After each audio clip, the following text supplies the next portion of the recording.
We are live with Dr. Zach Boucher. What's up, man? Good to see you. It's been too long. We've been talking about this for a long time. It's been a while. I'm stoked we're finally doing this. This is awesome. Yeah. So, Thanks for having me. I've known you since before you were a big hotshot doctor. I've been fanboying over your work for a very long time, so I'm just honored to be here. Well, I appreciate that. Means a lot coming from you. Yeah. Thanks. Seriously. We got these things in our way. I know we can. Let's pivot that. I like that. Yeah, this is good. That's better. Yeah. That was. We were like looking right into the boomstick.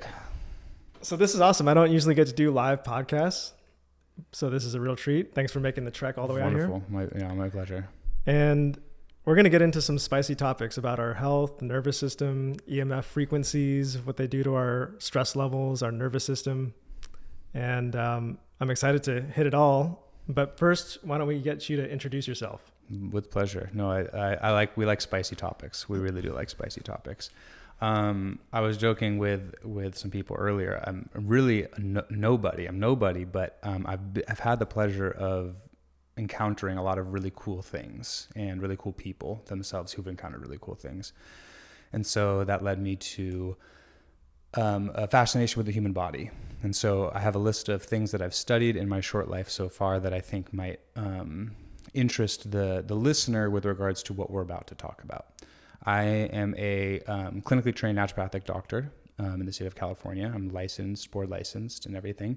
A naturopathic doctor, for those who don't know, is 4-year primary care medical training that is a balance of traditional holistic healing and medical practices along with conventional medical practices. And so it is an integrative front and training. And then you get exposure to all these different modalities, and then you choose how you want to specialize or how you want to practice. So I am one of those. We met at UC Santa Cruz, and we probably have some stories that we could share here on this podcast. Let's stay focused. Yeah, we'll stay focused. But I studied biology at UC Santa Cruz, and that was important because that's where I really started to fall in love with the human body. I was doing athletic training at the time and playing soccer. That's how we met. And then I went to medical school at Bastyr University. I studied a thing called Applied Kinesiology on the side. I started the club, became the president and the founder of the club at my school, graduated with my diploma, my doctorate, and then continued studying stuff. I studied hydrotherapy, something called neuroemotional technique that I am a certified level 2 and training to be a teacher in that as well. And now I am a clinical supervisor where I run rotations, and I also teach at my old medical school. And we also just got approved to teach NET there as well. So lots of teaching, lots of studying, lots of practicing medicine. All of that is to say that I have had a very lucky and uncomfortable amount of studying the human body and how it heals, why it heals, and the different conditions with which we optimize that healing. Any questions? Thanks for that. I mean, I've known you for many years. I didn't know a single thing that you just said about you. Yeah. That was all new to me. Yeah. We like to keep it simple, I guess. I just thought you were like a good looking athletic guy. So your focus is in what? Now, for the sake of today, I would say all of that led me to the focus of autonomic dysfunction today. So that stress response that gets broken, that fight or flight, when people talk about the rest or digest, or the sympathetic, the fight or flight system that gets stuck or broken or cracked, that prevents us from really healing or growing and recovering. That is my primary focus these days. So autonomic is that everything that's just running automatically? Precisely. So we have like the somatic nervous system, which is under our control with regards to movement, and autonomic is the combination of sympathetic and parasympathetic, and that makes everything with regards to your blood pressure, your heart rate, other kinds of neuronal activity, all the things that are happening behind the scenes. And there is a symphony of chemical signaling, physical infrastructure, like build outs that are all receiving and responding to data to make that all go. And part of what I wanted to try to explore with you today was how levels, subconscious and non-conscious levels of our nervous system and who we think we are affects that with regards to that kind of fork in the road in what's called the default mode network, which is becoming very popular now and very exciting for very exciting reasons why. I love all this because I'm a fan of Joe Dispenza. Yeah. And he talks a lot about how like you can have a thought and that thought can trigger chemicals in your brain, and then that like showers your whole body with certain, I don't know what the medical terminology is. The good layman's term is just like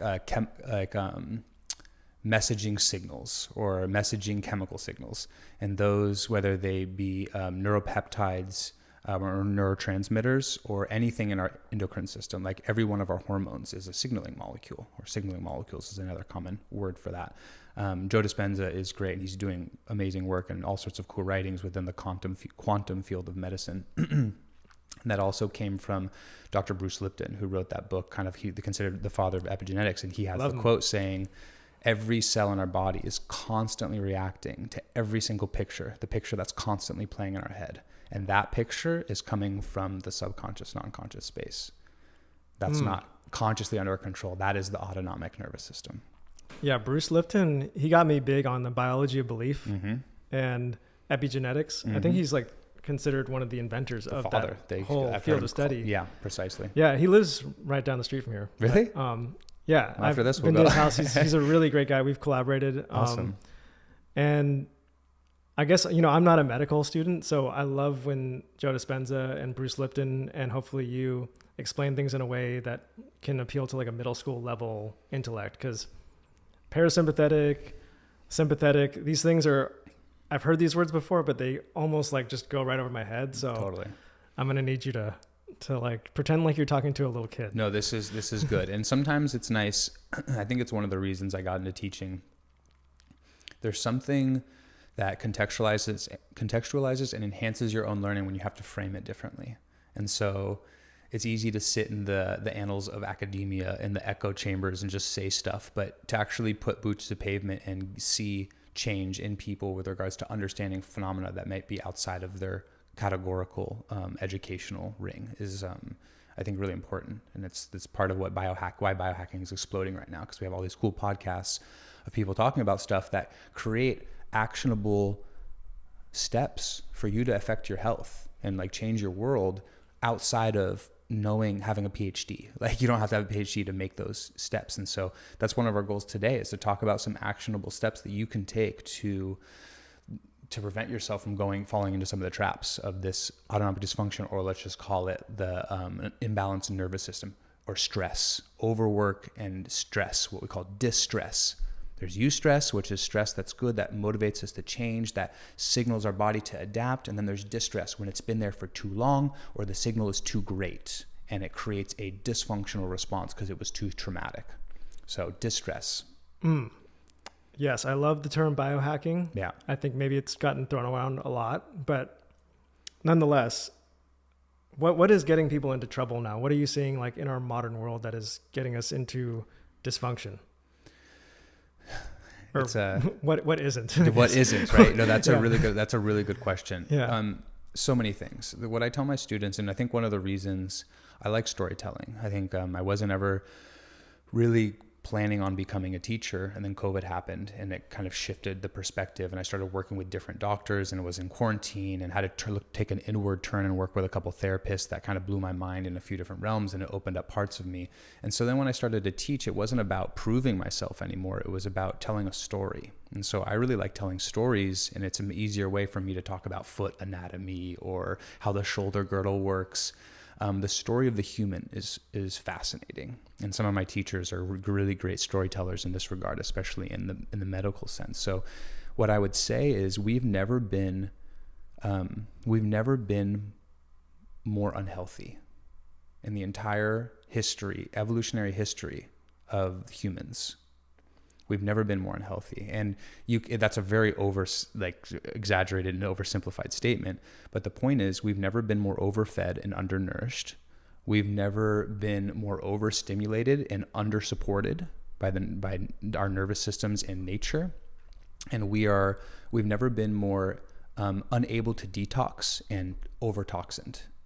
So on all fronts, and one of the challenges of the current medical model is we're so good at saving stuff and keeping people in a certain space from dying that we kind of lost some of the other preventative tools, because you can just save them from death's doorstep relatively easily. And the thing that I would say for the sake of today, that is the biggest killer.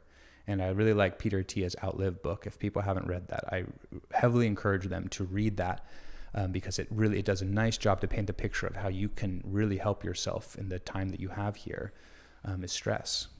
And stress is a huge one. There's also a really great, I'll make a plug for a documentary that's on YouTube that I really encourage people to watch because it can be a game changer. And it's called Stressed. And it talks about how if you're not aware of how your nervous system, very on the basic, what you say, middle schooler level, on the very middle schooler level, understand how it works, then you won't have the opportunity to work with it. And it will run the game, and you won't play by the rules, and you will suffer for it. And there will be sufferings to be had either way, but if you know the rules of the game, you can at least play by the rules a little bit and understand how it works. And so when we do not know how to support a stressed out nervous system, it goes unsupported. An unsupported nervous system breaks stuff down, and the body gets sick, and it does not recover. Well, I'm wondering, are these like a product of the modern world we're living in? Do people living in remote areas of the world, are they not experiencing any of these issues? That's a really good question. They absolutely are. However, everything has been amplified. Okay. And like I said, when now, stress is a natural part of the human, of biological existence. You don't get an organism that grows and responds without stress. If a baby doesn't start to receive stressors, it doesn't know how to grow, right? That's the thing that signals encourages growth. However, our signals have become more and more synthetic and more curated around profit and capitalistic endeavors. So, and that's whether you want to have a conversation about whether that's malicious intent or negligence is probably a conversation for another time. The point is we're there. And we have kids growing up now that by the majority, by far, are consumers. They are pawns in a product scheme. And we, via our lobbying and public health infrastructure, can't even mount a solid conversation or dialogue with the powers that be to taper off some of the pressures that are curating algorithms to manipulate their dopamine profile. And so the stressors are there, but they have never been this intense, this overwhelming, and this unregulatable. And that's where it's different in other parts of the world, because other countries are also changing that. They're stopping that. They're changing the things that are in food. They're changing the exposure to EMFs. They're changing the culture around how kids move through social programs in school, their exposure to nature, different kinds of foods. But unfortunately, America has kind of stuck with its guns on some of these, and we're starting to see some of the major drop-offs and effects of that. Yeah, it's such a giant, complex web of perverse incentives. But it's very refreshing to hear you as a medical professional doctor call these out, because you're calling out the very thing that is paying most of the people in your industry's salary. At the end of the day, the best customer for the medical industry is somebody who's just sick enough so they're not dying, but they're not healthy. Because I think people like Andrew Huberman have gotten certain backlash from the pharmaceutical industry. I think that's coming from them looking at him, telling all these people, you don't need pharmaceuticals. You just need sleep, sunlight, exercise, organic food, and you're good to go. And that all makes sense, but it's not very profitable, So yeah, you said a lot of things in there. One term that stuck out to me was synthetic signals. Mm-hmm. That term kind of like lit my brain up, but I didn't. Can you explain what synthetic signals are? For sure, I'll do my best. I think it was the first time I've ever said it. Oh, because it was good. It's a new one, yeah. Well, I was explaining this to a student the other day because they were challenging me, which I encourage all my students to do, because I'm not the power to be. I am just another person trying to explore my own existence in front of them. I think that also fosters a healthy dialogue, because that's what science is about. Science is never about closing the doors on definitives. It is about knowing that definitive is probably still a limited understanding. And so the student was asking me about if man is a product of nature, then aren't all man-made things products of nature? And this brought us to an interesting precipice of the dialogue of kind of like nature versus nurture and all of that. And so I will just simplify it by saying that evolution is not an inherently positive process. Dr. Brett Weinstein on the Dark Horse podcast talks about this a lot. He's like, we think of evolution as like this positive thing. It's not. Evolution is change. What's happening right now with our environment is evolution. What's happening right now with the human body, the fact that we have gone down in life expectancy, that there has been all sorts of crazy rises in autism, different kind of developmental disorders, mental health disorders, cancer, autoimmune disease, even though all of our abilities to prescribe synthetic things and surgery and cut stuff out and radio zap it, with radiation, all of those things have improved, but nothing but 3- and 4-fold increases per year on some of these conditions have occurred. This is because we have lost a sense of who and what we are in the grand scheme of things. And so we are a product of nature. We are the highest form of technology to ever walk this planet. The amount of processing that your nervous system does on any given moment it puts the supercomputers that are crunching quantum data at the big like universities to shame, because your nervous system it makes AI look like child's play. That's how special your nervous system is. And when it is not supported and balanced, it falls apart. Or it does a really good job to keep it together, but then eventually it won't be able to hold it all together. So the idea of synthetic signals is that we are getting signals that are not coming from nature and nature's biorhythms. A great example is lights in your home. Okay. Another example of that would be the kind of travel that we can do. Like you can just take an Ambien and get on a plane and wake up on the other side of the planet. Do you know what it would have taken for your body to get to the Himalayas back in the day? You would have had to risk your life and suffer several dysenteries on the way, getting new microbiome exposure, new cultural exposure. But now you can just pop off and go. Driving around is a synthetic signal, because your body isn't built to move, or isn't built or getting the signal to adapt to be able to move that kind of a distance. So these synthetic signals are not necessarily a negative thing. It's not about the evolution. It's like, that I'm saying synthetic is bad. It's saying that it has cut a corner. It has created a shortcut somewhere, and there's a cost of that. Now, I'm not the guy who wants to walk to work every day. I'd like to have my car. I want to put my surfboards in my car. I love that. But the difference is, what we're trying to do now in this conversation is understand that, so that I know I still have to walk, and I know I still got to run and ride my bike, because that's really important for how my body works. I'm not going to sell my car. Well, I might sell my car at some point, but I'm not just going to give it all up because it's all the devil's lettuce or devil's work, right? It's more that I understand what it is, so that I can engage with it in a healthy, balanced way to the best of my ability. Yeah, I think it's all about balance. Yeah. Because some people have this philosophy, like, I'm just going to reject it all. I'm going to live in a hut in the woods with no electricity. And I admire those people, but, I romanticize about that idea, but I couldn't do it. And then there's the other people that are just like, let's just go fully into the matrix. Mm-hmm. Let's put on the VR goggles and let's screw my biology, screw this physical world. I'm just going to plug in. And yeah, I think it's a balance. You got to recognize that the world that we live in, there's really no hiding from it. I mean, you could try, but it's only prolonging the inevitable in some way. For sure. And when you're talking, it just made me think about just something as simple as dating, how difficult it is now with there's so many synthetic signals, just as something as simple as putting on deodorant.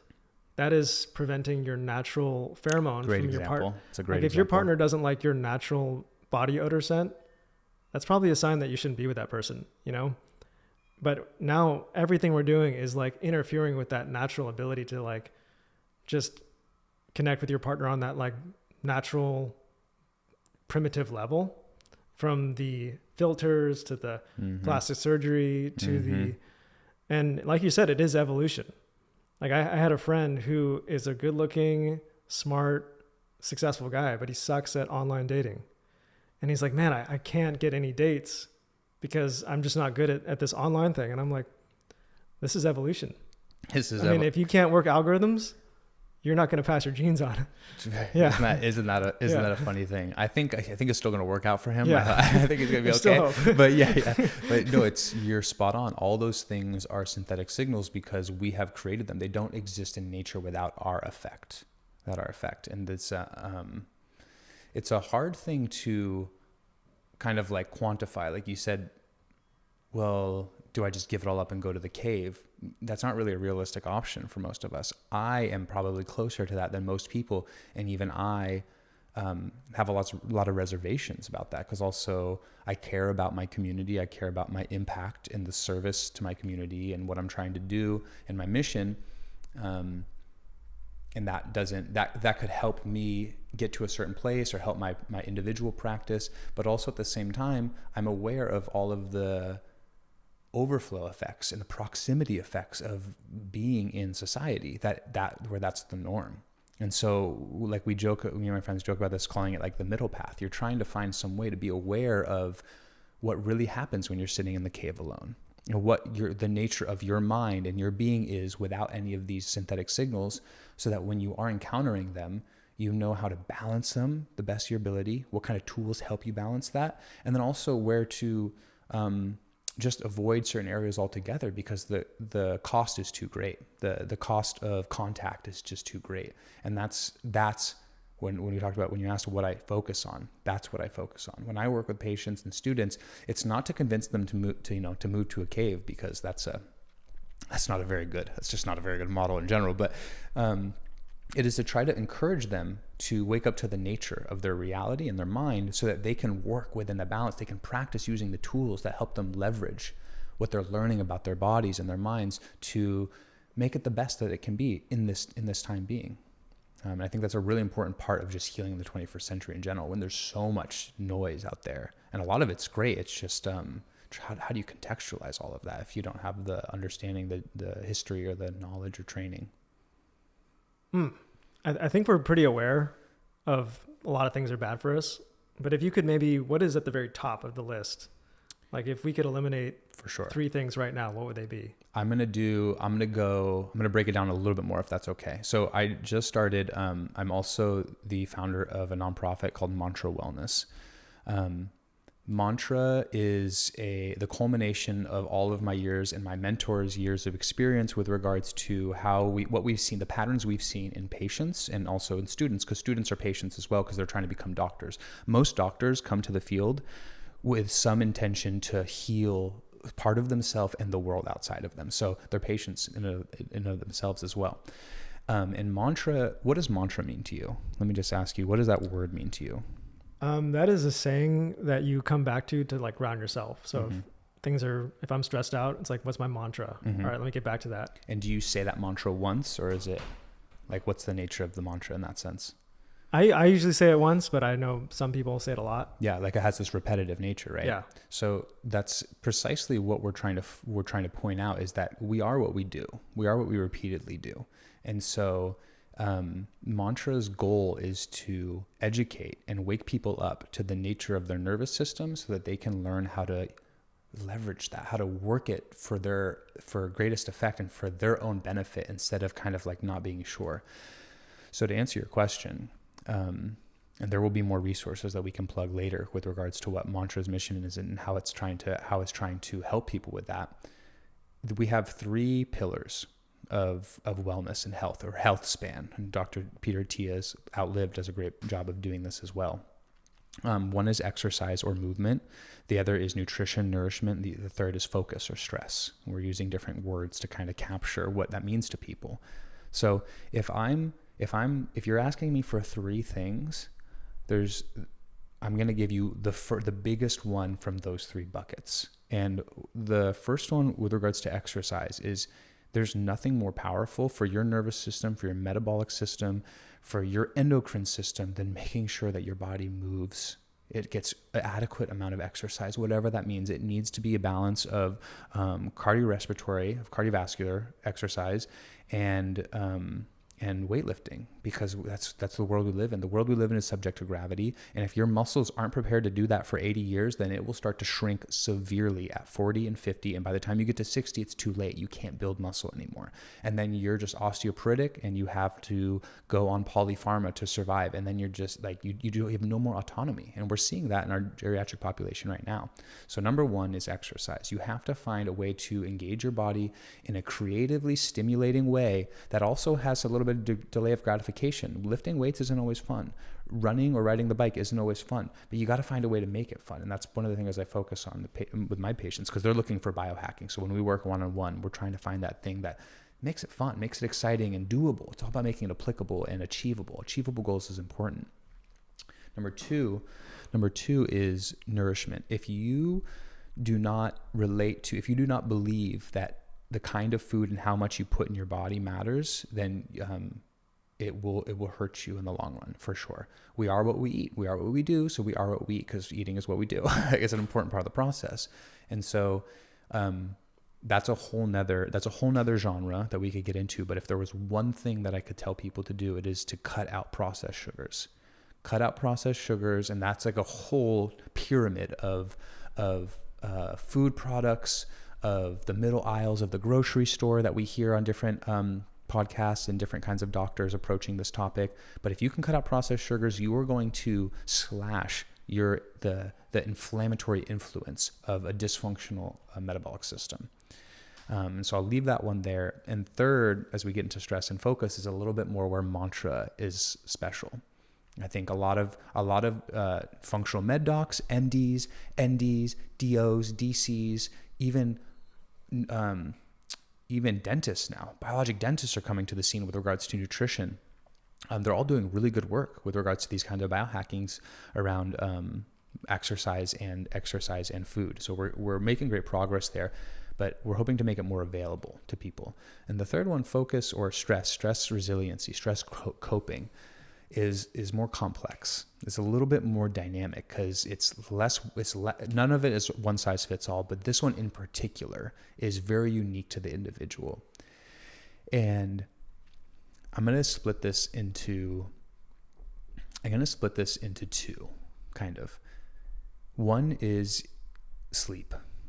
There's a reason, Mark, that your body has not, your evolution is powerful. And if you don't need something, your body gets rid of it. It gets lets it go. It'll adapt out of it. There's a reason you spend half your life freaking sleeping, because you need it. It's so important. And part of this synthetic signals and overstimulation has led us to going into kinds of sleep that actually aren't good for us. Or not good for us. They're much, much less efficient with regards to our recovery processes. And so things like chronic obstructive sleep apnea, poor REM cycling, and just overall chronic fatigue is just going to deteriorate health in general. So sleep is incredibly important. So starting to pay attention to what that means, using some of the metrics to get an idea, working with someone to get an idea if that's what you are. Because also the trick with sleep is you don't know if you're getting bad sleep. You don't know that you have brain fog until you don't have brain fog anymore. I can't tell you how many times I've had a patient or a student be like, no, it's fine. I get this many hours. And we have them put an Oura Ring on or one of those other sleep trackers, or they do a symptom survey at the beginning of the day. And we modify those things. And they're like, I had no idea that I was that tired, because it's the normal, it's their baseline. So outside of sleep, I would say to wrap this up is some sort of mindfulness practice. And we can lump that into some sort of stillness, breath work, or meditation practice that gets you. And I don't know if we curse on here, but if we did, this would be the time when I would. We need to learn how to sit still. Because if you can't sit still, that is a great sign. That is a great indicator that your nervous system is clamoring for something else outside of its immediate moment. And that is a powerful signal that tells us that the nervous system needs readjusting. Does that make sense a little bit? That can be a little confusing at moments. No, that all made perfect sense. And it's all revolutionary ideas, like exercise, sleep, right, and good food. Groundbreaking, folks. Groundbreaking this year. I kind of look at my own personal health as an onion. It's like this onion analogy where each layer is like a good, healthy practice. So if I'm starting to feel stressed out, I kind of check in. It's one of my mantras. Is like, how did Perfect. I do that spiritual practice? Did I say prayers? Mm-hmm. Did I fast or did I eat out of my fasting time zone? Mm-hmm. How much sleep did I get? Did I get any sunlight today? Did I work out in the morning? Like I'm a morning workout person. Yeah. And if I'm feeling, you know, if little things that don't usually get to me start to irritate me, I'm like, I didn't do like 4 out of the 6 things on that onion layer. Yeah. So yeah, I totally agree that just having healthy practices is absolutely essential, but it's actually pretty rare. It seems fairly rare. Why is that? Well, to every answer, I see that there's a physical answer, there's a spiritual answer, there's an answer, there's a psychological answer. There's like levels to each answer. But I think we've built a world that's just so comfortable and our mind seeks comfort. And so when you get up in the morning, nobody says, hey, I'm going to spend 8 hours on my phone when they wake up. Yeah. But somehow at the end of the day, you look at your screen time and you do. Mm-hmm. That's an unconscious thing that you did. And when you use your conscious mind, you're like, oh, I'm going to do this. I'm going to exercise. I'm going to eat right. I'm going to go outside. I'm going to meet people. I'm going to socialize. But then at the end of the day, you're like, I just sat inside and watched reality TV. That's not what I wanted to do in the morning. Mm-hmm. And I feel like as the day goes on, our willpower drops. So like I posted a few videos about morning routines and those go huge. Like everybody wants a good morning routine because you wake up and you want to tackle the day, but nobody really cares about a good night routine. I found because at the end of the day, you just want to chill out, look at your phone, watch TV, hang eat out. dessert. Yeah. Like your willpower plummets throughout the day. And so you kind of have to win the morning. So people are more interested in morning routines than, Understandable. Nobody's going to be, get it done before work too, right? True. Yeah. This, and you've worked with Sam Harris a little bit. A little bit. And he talks about this concept of like what free will really is. And this is when you ask what I specialize or what I focus on, this is it right here. Why is that? Even though I'm going to give you 2 examples. The one where you wake up in the morning and you say, I'm going to do this today. It's really hard. And you want it with every bit of your being, you think, but you can't make it happen. That's a really good example. That's a really good example to evaluate. The other example that I'll give you is when someone has anxiety or is on the verge of like kind of a panic attack or in a depressive spell, a lot of times when you really, especially in a clinical setting, when you assess where that's coming from, they have no idea why it's that intense. It's something that much of the time it'll be something that doesn't really relate to the level of importance that their body is experiencing.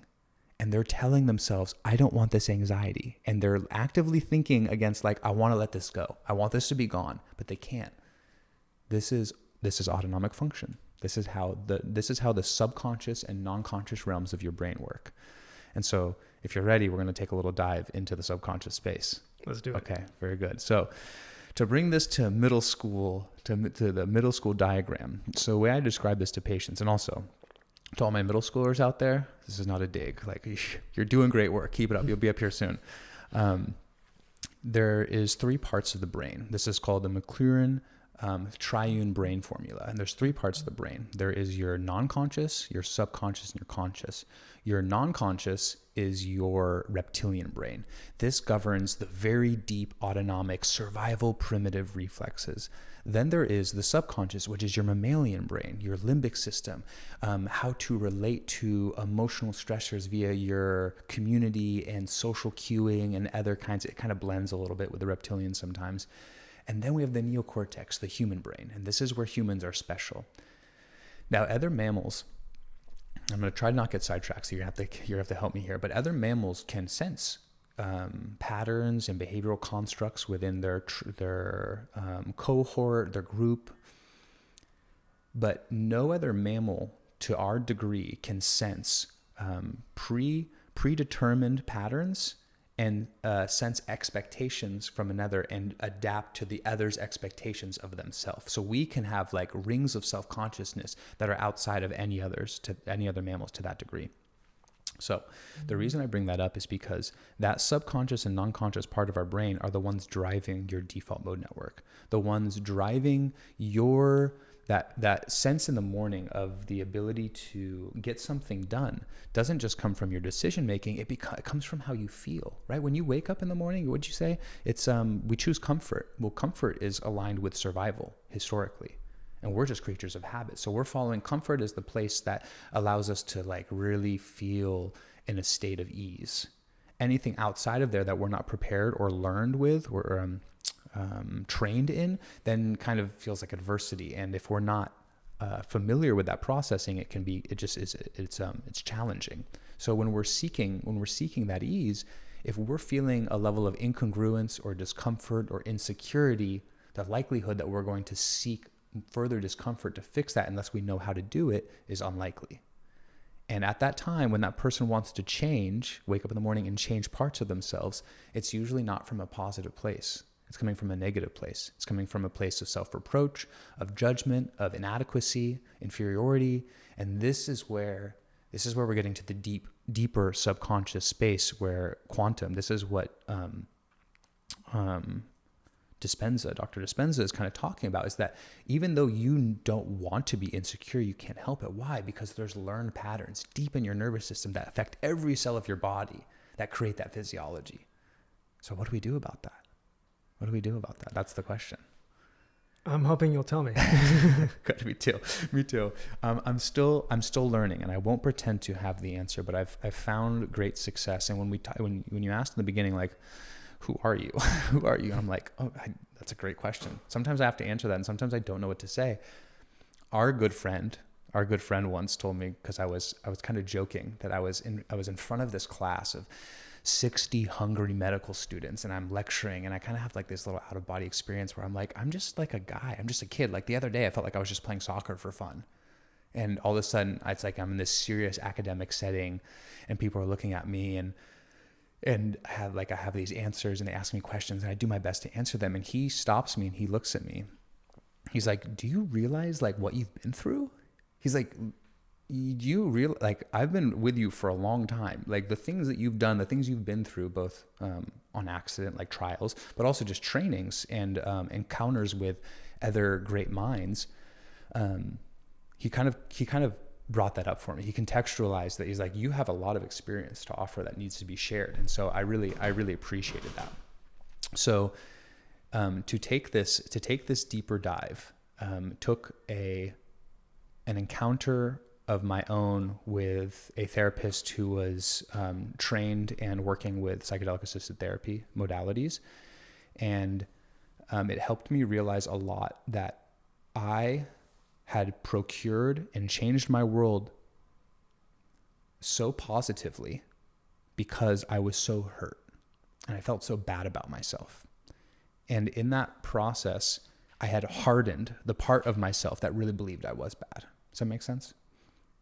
So yeah, go ahead. Do you have Oh no, I mean, you just touched on a lot of things that like psychedelics are a big interest of mine. Yeah. Talk about it a lot in after school. Mm-hmm. So I'm curious to hear how psychedelics helped you. Yeah, no, I'd be happy to share. It's kind of where I was just headed is just that it peeled back the film of my deluded perception of who I thought I was and my incongruence with that part. Remember I said that let's call it the deeper brain and then the me brain, like the thinking brain and then the feeling brain. That's how we'll describe it right now. I thought of myself highly, and I went through medical school. I had done all this stuff. I'd become successful. My friends are like, you could do so much. You're so good at all these things. And I'm like, yeah, you're so amazing. And that therapist came to me and he looked at this brain and he's like, you feel very insecure. He's like, everyone thinks you're amazing and you're the only person who doesn't believe it. And I was like, I was shook. And I get chills in my body right now thinking about that moment because he saw it so clearly. And it wasn't coming from a place of contention. He was someone that I trusted and loved. And it came from a very heartfelt place. And he said it at a time when he knew that the veil had slipped a little bit. And he invited me to do it. He said, Zach, do you believe in this? You've seen the preliminary research with how these medicines can be really helpful for PTSD, for anxiety, depression, mood disorders. And I said, borderline irrefutable. It looks really promising. And he's like, would you recommend this to some of your patients? And I said, absolutely. He says, then you have to try it, don't you? So he got me scientifically, cornered me. And so I agreed and I did it. And I had plenty of challenging moments of my childhood that led me to try conventional therapy through my teen years and up through medical school, just my whole adult life. Various therapists, various styles. It's also part of moving through a medical model as a training clinician. You have to do all sorts of stuff. So I've seen clinicians in that light as well. To not be tangential, to not lose ourselves down this road. Essentially what happened was I knew my story, but I was thinking about my story. I wasn't feeling my story. And he supported me to go to a space of my story that hadn't been felt in a very long time. He helped me get back to a part of my story where I was uncomfortable feeling that. And when I was allowed to go feel that and rediscover it and recategorize it and feel it, that thinking brain versus that feeling brain, I was able to heal it a little bit more. It was able to be with it a little bit more. And that brought me to this realization that all of that thinking about my stuff was all protective mechanism to cover up the way I really felt about myself. I thought about myself this way, but this is really what I felt. So I had to create this thinking shell to protect this feeling shell that felt really insecure and inadequate. And that was the Zach you knew in college. Like coming up in college, I was getting a lot of attention, whatever. And all of that kind of fed this thinking part of myself. But I never got back to the seed. And so the core of my own progression and betterment was coming from a place of not feeling good about myself. And that's where that the plant medicine is really helpful for getting you to the room to feel the intensity or like the depth of that and the context of that, but it's the practices before and after that really make it powerful, that make it long-term. And I leaned into those practices and I went into different kinds of retreat, and I dove back into, I was raised Tibetan Buddhist, which is kind of a unique feature of myself as well in my family. And so I leaned back into that practice very seriously because I felt the importance of that. And so I realized I wasn't really who I thought I was. And the intensity with which I lived my life, and they would say that to me, like, Zach, you're like, calm down, like, what's good? Like, let's hang out a little bit. The intensity with which I lived my life came from that space, that really uncomfortable space of who I felt I was. And when that shell got cracked, my whole life changed, because I was just like, oh, I'm missing this. Diet's great, exercise is great, all this great biohacking stuff. You're a doctor, you know how to prescribe and take herbs and use hydrotherapy modalities, but there was that deeper part of myself, that deeper belief system and structure that was fueling a negatively seated space in the garden of my soul. And so that helped expose that, and it gave me the courage and the tools to start to chip away at that. And I'm still here today, chipping away. Thanks for sharing that. I had no idea that about you, and it's very deep. And I'm curious to know what is practically involved with psychedelic assisted therapy. Like you said, you did practices before and after. Like, I'm curious what those are. Yeah, I would say there's many, so it's hard to point to one. The way I would categorize it is the importance of what we'll call pre-work before ceremony, and integration work after ceremony is you're getting ready to, and this is something, and I think you're familiar with Graham Hancock's work. You're saying all the names I like right now. Yeah, no, this is great. His he says it really well. There's a reason it's been found, evidence of this kind of ceremony work has been found in every single indigenous culture and population around the world, regardless of their connection before colonization and stuff. Like, it was around everywhere, because we're trying to make sense of it, dog. Like, this is confusing. Life is traumatizing. It's hard. And so trying to contextualize it is a really important part of the process. So the pre-work and the integration work is the understanding of the story, the understanding of coping strategies around the story. And then the integration is seeing them in a new light and willingness to practice things to help you change patterns. The the actual neurochemistry of the medicines help you to shake up old patterns. But as you come back from that, you still have the habitual windfall, the habitual wind in your sail. It's like inertia. Sometimes I'll describe it to patients or students like inertia. If you're a ship floating in space, the longer you float that way, the more momentum and speed you have because you're kind of accelerating. And the harder it becomes to change direction. So the younger you do this kind of work, medicine or not, just therapy, general somatic mind-body training and therapy, mindfulness practices will help you to be more at the captain of that ship that is floating through space. So the integration helps you to take the experience and apply it to your life and the behaviors. So the onion model that you were talking about, those practices came from a time when you were like assessing some part of your existence and your behaviors, and you said, I want to change this, and you did it, and it levered something, it created some leverage, and you're like, that works. And then you started to work with that and other things. And so those are integration, those are practices that helped you integrate a new behavior.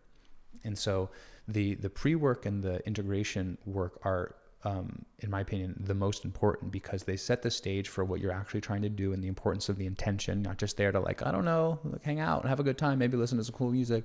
You're there to better yourself, which usually takes a little bit of discomfort at least. And then the integration is a willingness to continue to apply yourself and use that new information and those learnings about yourself to further your progression in your own path and your story, so that you can not be a victim of the story you came from anymore. Because that's usually the case when it comes to that default mode network. 100%. And I've heard Michael Pollan use this analogy that I loved, where he said the neurons in your brain are like ski tracks. Mm-hmm. Yeah, that's a good one. And the more you do a habit, the more you do a certain behavior over and over again, it becomes deeper and deeper grooves in the snow. Mm-hmm. And he says what psychedelics are, it's like a fresh layer of snow that just erases all the ski tracks. Totally. And I guess that would be your default mode network. Precisely. Right? So that gets shut off. And offline, it gets like jumbled. It gets like it gets less structured around your habituation. Yeah. So I guess I'm trying to think about this in like the layers of the brain that you talked about. So the reptilian brain, the non-conscious brain, and the mammalian brain, the limbic, would get kind of separated from the conscious mind, the neocortex, right? I would say, and this is part that I don't want to speak to, not knowing enough about that research, and I think we just don't know enough in the field in general, but the connection between your conceptual self, your idea about who you are, and I'm sure most people can relate to this who've taken these kinds of medicines, it becomes less rigid. You all of a sudden, and this is where it gets really interesting, especially if you study any Eastern philosophy or religious or spiritual texts, what they're pointing out is that that's happening all the time, that you are actually in this deluded dream thinking that you're this person doing this thing over and over again, day after day, because you think that's who you are and who you're supposed to be. And they're like, that's just a story. Literally someone told you that and you just ran with it for like 50 years.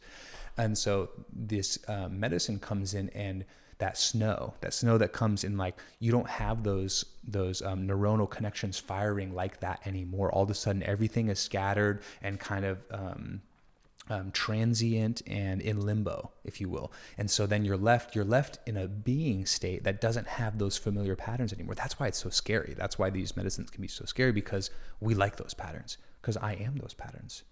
Without those patterns, there's no me. Like, that is the me. And the thing I like about the Michael Pollan analogy, the picture, and this is what I say to patients and students as well when they're exploring their own conversation about what's happening here, because it's happening all over the place. People are doing it all over the place, even just for themselves, which I will just say right now, I encourage anyone who wants to explore this further for themselves or loved ones to seek a licensed, trained professional to do one-on-one work with. I think group things aren't the great place to start, and I think you want to have someone that you really trust, that is in a secure setting, that is trained medically as well to handle all this stuff. So this, back to the snow track example, is when that snow, that fresh coat melts, those tracks are still there. And so those don't, like, a lot of people take them like, oh my God, I'm gonna, like, they're afraid to take it. So like, who am I gonna be when I come back? Those things are, it's momentary, it's transient. And that's why the pre-work and integration is really important, so that it's not just this kind of experience that goes fleeting away. It's an experience that wakes you up to the nature of reality. Because I could bop you on the head, and if it hit some part of your brain that kind of confused you with regards to your memory, nothing would change about you. We'd all be like, Mark, what the heck? And you're like, who's Mark? What house are we in? That's very possible, because your idea of yourself just sits in this tiny little part of our memory system, which is still in our brain, but it does nothing to do with Mark, the name Mark. Yeah, I've definitely gone down the rabbit hole a little bit too far sometimes. And I was like, me too. Oh boy, am I ever coming back? Mm-hmm. And I could feel part of my brain begging for those tracks to come back. It was like, without your ego, you're kind of nothing, which can be very liberating, but it's also terrifying. Totally. And I think that gets us closer to, I think, one of the nugget takeaways that I was interested in chatting with you about today. And that's like going back to the stress idea. And for me, where I end up speaking with, I was talking to one of the deans of our institution the other day, and I was joking with her that I am just a calming counselor. Like I just hear like an emotional support person, because I find that most of the time people are going through stuff. Everyone else in their life is trying to help them fix it. And most of what I do now, because of my experiences with myself, both in my real life and clinically, is that there's just a lot of validation and unconditional regard and support that needs to be, that they're craving. They don't even know that they want and they need it. And so a lot of the times when people come to me with problems, I never solve their problems, but they walk away feeling like it's a lot better because we just normalized it. Why? Because, Mark, life is traumatic. Life is stressful. The problem is we've fallen into the trap of being comfortable. And so when life is hard, that's not okay anymore. And that's always going to get us into trouble, because life's going to be hard. And so to come back to this, right now we're juggling these ideas of like this subconscious or this feeling subconscious brain and this like thinking conscious brain.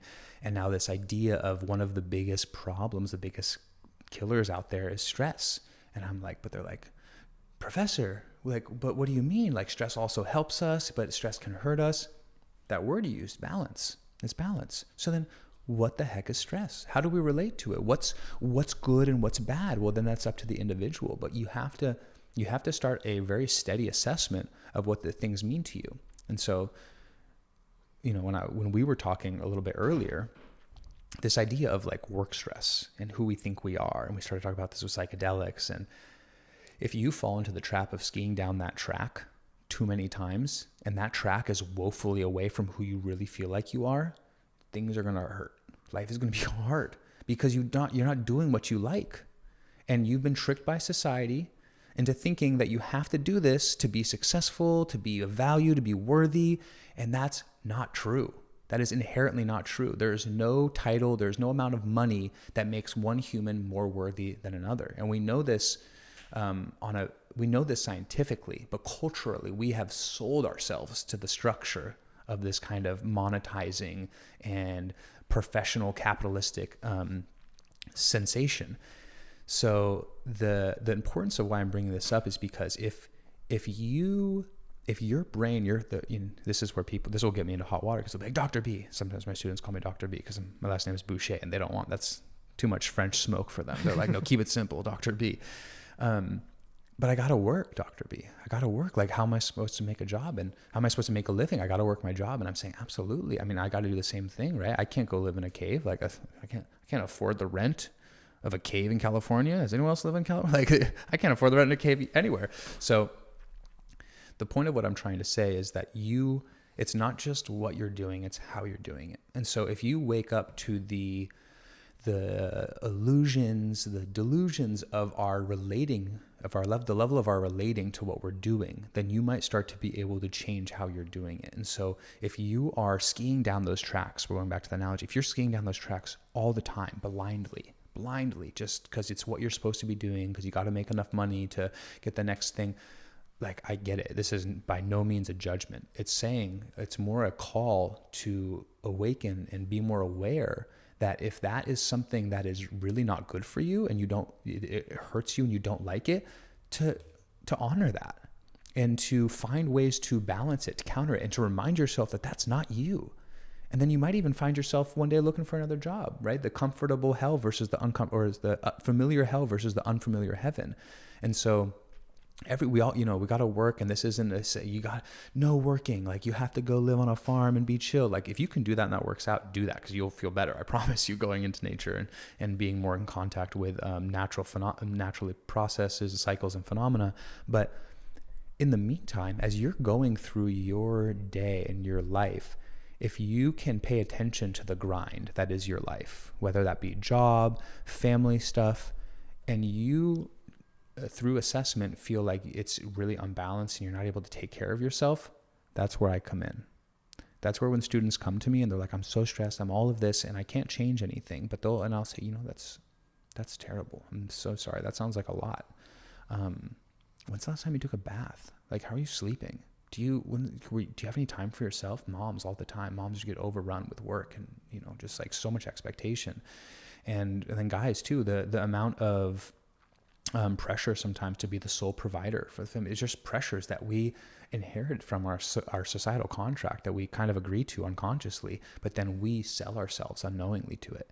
And so I'm not saying to not do it. I'm saying to be aware of what you signed so that you can start to play the game and take care of yourself. Because most of the time, and this is when that person comes to me, I said, if you got to the end of this job or this curriculum or this project or whatever you're doing, and you felt very sick, you feel the way you're feeling now, and you didn't get what you wanted, was this worth it? And almost all the time, if we give that in that example, or we give the example of when the person makes all the money but then is sick or on their deathbed at the end, and they're like, what do they all say? If I could go back, I'd spend more time with my family. If I could go back, I'd do more of what I love. Do that. Do more of that. Start working with it. Start playing. You might not even be able to do it at all. Start thinking about it more. That's Joe Dispenza. He's like, you might not be able to physically change it now, but you better start thinking about it, because otherwise you're going to blink and it's going to be over. And for what? And we're not sure. And then what happens? We just pass that on to our kids. That, like, we're just supposed to be grueling away and become a tool to the societal infrastructure because that's what we got. And that's just not true. I don't believe that to be true. And so when you start to share that with people, they're like, oh my God, for real? Like, seriously? And they're like, Dr. B, I feel better about being in medical school, because it's like medical school grinds you. The first 2 years, they want to see if you're really gonna make it, so they grind you out. And sometimes someone just needs to tell them that, like, you're on the right track. You just gotta be willing to not be an A+. You got to be willing to not be perfect. You're already not perfect anyway, so might as well agree with what's really happening. This is the nature of our reality that we're starting to wake up to. The perfectionism in us, the unwillingness to experience discomfort, the want to be the center of things. It's just not what's actually happening in the world. That's not what's happening in our biological environment. And so when we start to wake up to that with this part, that thinking brain, then eventually that feeling brain with certain exercises, they start to come together. And what happens when those come together is a level of ease. And when a nervous system has ease, it heals. The body heals. And in my experience, and that was the whole gist of this, if you can start to play with things that inch you towards ease, your world will change. And I'm not here to sell things that, oh my God, if you do this, your whole life's going to change. I'm saying right now, it is possible that with a different perspective, your whole world can look different. And from that, the picture in your brain, all of your cells will respond. And over time, that mantra will build up towards something. That was well said. You just said a lot there. And yeah. It's very refreshing to hear this take from a doctor, because most of my experience with doctors has been very materialistic, not spiritual. It seems like there's been a very deliberate distancing of the medical industry from anything that's like spiritual, woo-woo. And why do you think that happened? Or do you think it's important for those two to like rectify each other, to come back together? Yes, I do. I very strongly believe, and not with regards to religion or any specific spiritual practice. It is more in the more recent, the ancient traditional acknowledgement and the more recent rediscovery that we are spiritual beings. And that was the whole psychedelic thing. The psychedelic thing was not because all of our primitive ancestors wanted to get high.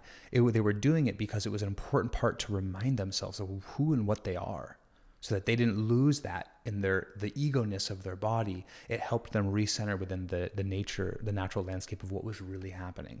And so there's two parts to your question, is that important? Absolutely. It's incredibly important.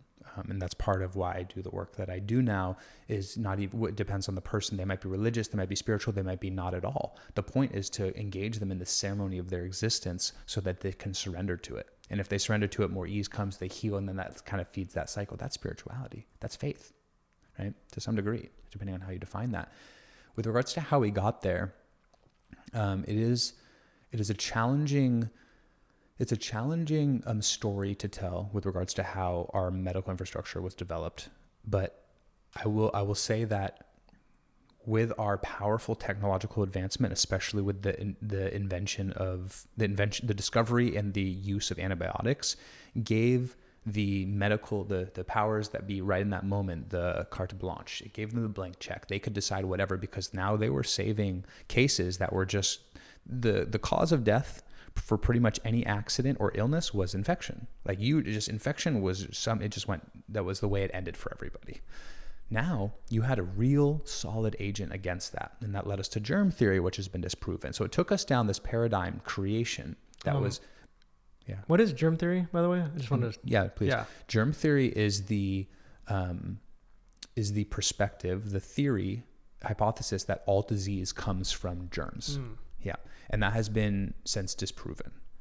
But we still operate medically. Our culture still has a little bit of that phenomena kind of like left in. There's a vestigial components or leftover components of that structure, that archetype, that paradigm. Now what replaced that is terrain theory.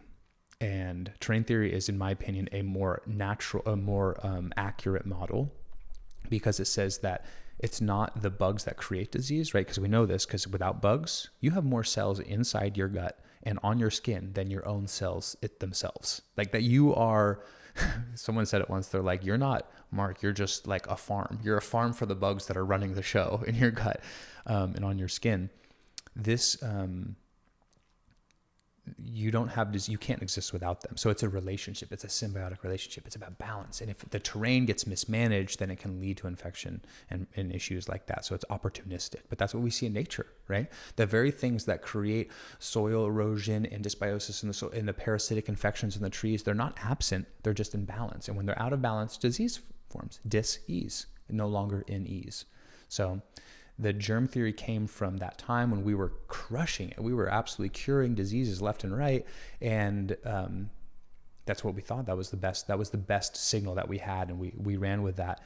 And it was just during a time when there was much criticism, or there was much kind of like separation between the kind of much more materialistic, heroic style of medicine versus a lot of the traditional wise woman medicinals and a few other branches and styles that I'm not listing there. But it was the male practitioner who came to save the day with some far like this crazy medicine that they got from here, or this surgical intervention.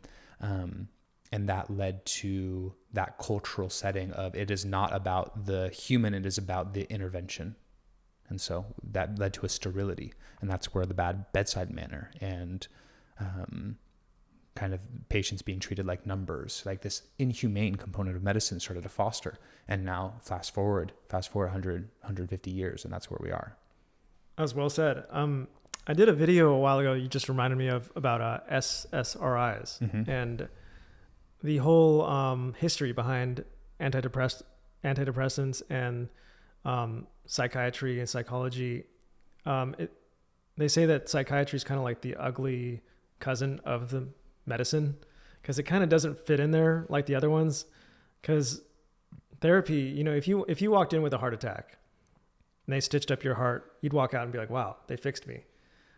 Rarely can you walk in with a mental illness and then walk out and be like, I'm fixed. It doesn't work that way. It's not.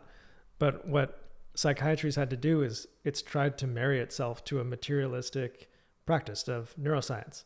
For sure. And because they've done that, we get the idea that if you're feeling like crap, it's not because your life sucks. It's because there's a chemical imbalance in your brain. And if we just add a little bit more of this chemical, we can fix you. We can get you to this ideal state. And I think that's misled us in a way, because it's big time. Yeah. Big time. And we know that to not be true anymore. There's been recent publications that's talking about the misunderstanding of SSRIs and the implications of the term like chemical imbalance in the brain being the cause of that. And that's no longer really supported.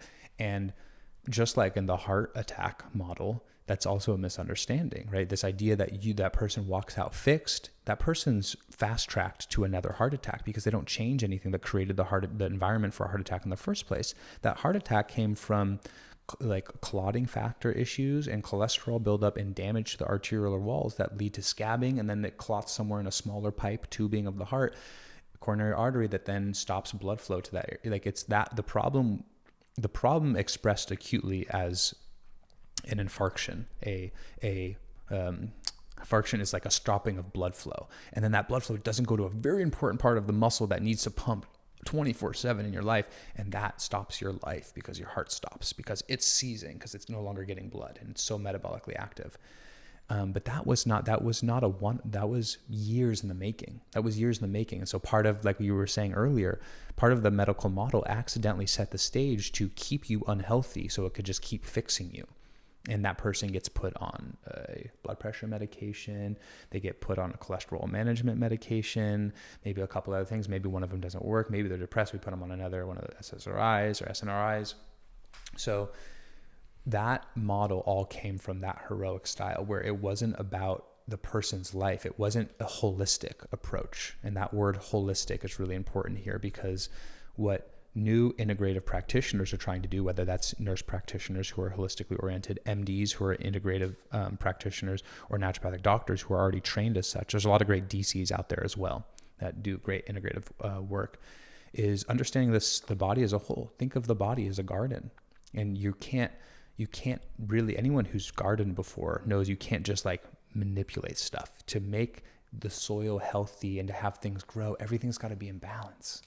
And so to shift our medical paradigm into an accommodating infrastructure with regards to the complexity and the holistic nature of the human body is a monumental shift from where we're coming from, where it is all mechanical and material, like you were saying. Now, that being said, I also want to not seem like we are speaking negatively about the technological advancements of medicine itself. That is amazing. If I get in a car accident, please take me to a hospital. Like if I need IV antibiotics, please. I tell this to my students all the time, because that's not the problem. That stuff is amazing. The problem is how good that is and how effective that is, and the ease with which that made our lives to a certain degree has led us down a path where we no longer have contact with who and what we really are. And so that those preventative measures, that onion of activities and practices is long lost. We don't have grandmas that make us chicken soup anymore. We don't have grandmas in our house anymore. We put them, because they have dementia, we put them in homes. We let them sit in polypharma with each other. So things are changing so rapidly now because of the technological advancements of our society that we have lost the practices and the ceremonies and the connections and engagements that reminded us who and what we are. And those things on a snapshot look trivial and tiny, but you look over you pull back and you pan back from the evolutionary time span of humans, they're incredibly important. They remind us of who and what we are, so that we have the motivation to do those activities. We have the motivation to practice and engage and be comfortable being uncomfortable, because that's a really important part of being human. I don't know how we got there, but that was wonderful. Makes sense. You just took me on a beautiful ride there. Yeah. And that takes me neatly along to brain rot.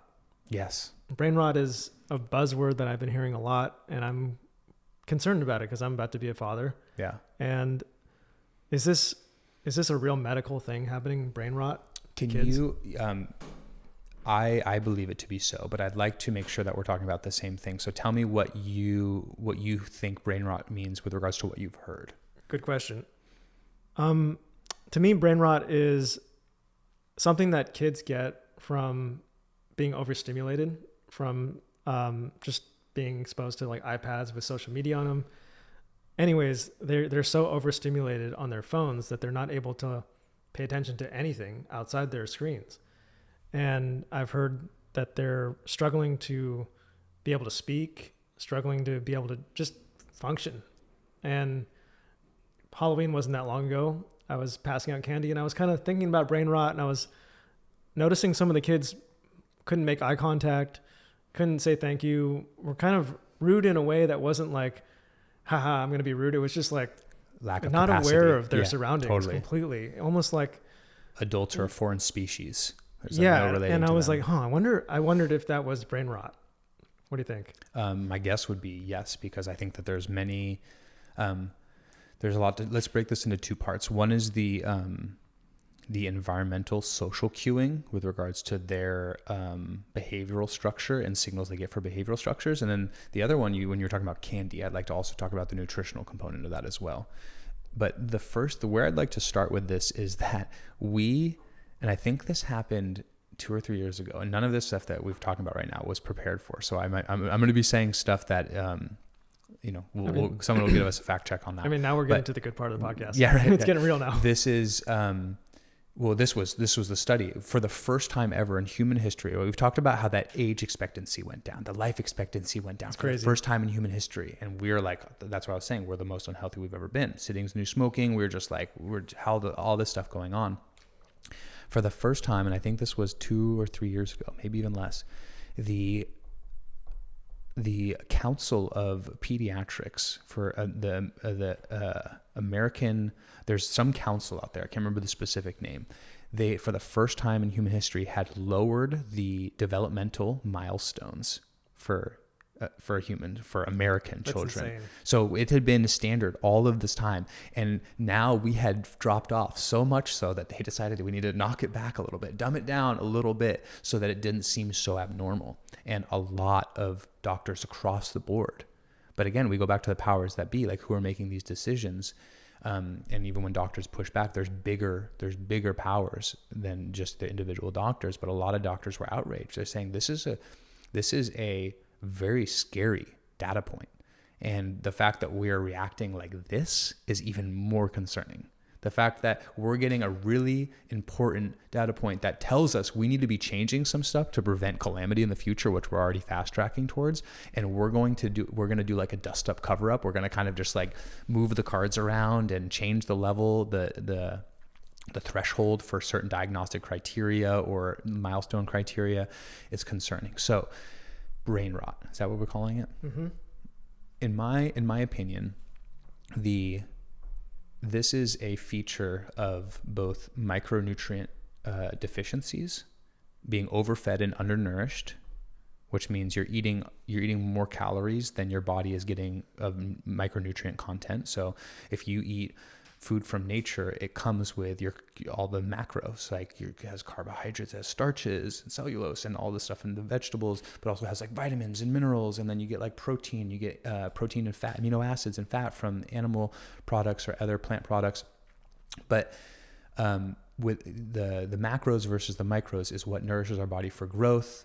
And when we are eating a lot of processed foods, you're only getting macros. You're not really getting the micros, and then you need it in balance. And so when we have that, you get a developing body that is not getting adequate nutrition for appropriate development. That's one. And we'll just put that off to the side for now, because that's a big factor. I just don't think it gets talked about enough. I mean, it's talked about a lot, but we're so overwhelmed by the technological stimuli that we miss that a little bit. And I think they are hand in hand, because what's common with that kid who's on his iPad is a kind of snacking that is a level of completely unconscious eating. They are busy while they're eating, and they're eating food that the nervous system doesn't know when to stop eating, because it's not getting any signals that it's being nourished. It's getting signals that it's fed and the calories are there, but it's saying, where's the vitamin C? Where's the vitamin A? Where are my B vitamins? Where is the cacophony of minerals that I need to like make all of this go? And that's part of the integrative health shift that's happening in our country right now. That's really important.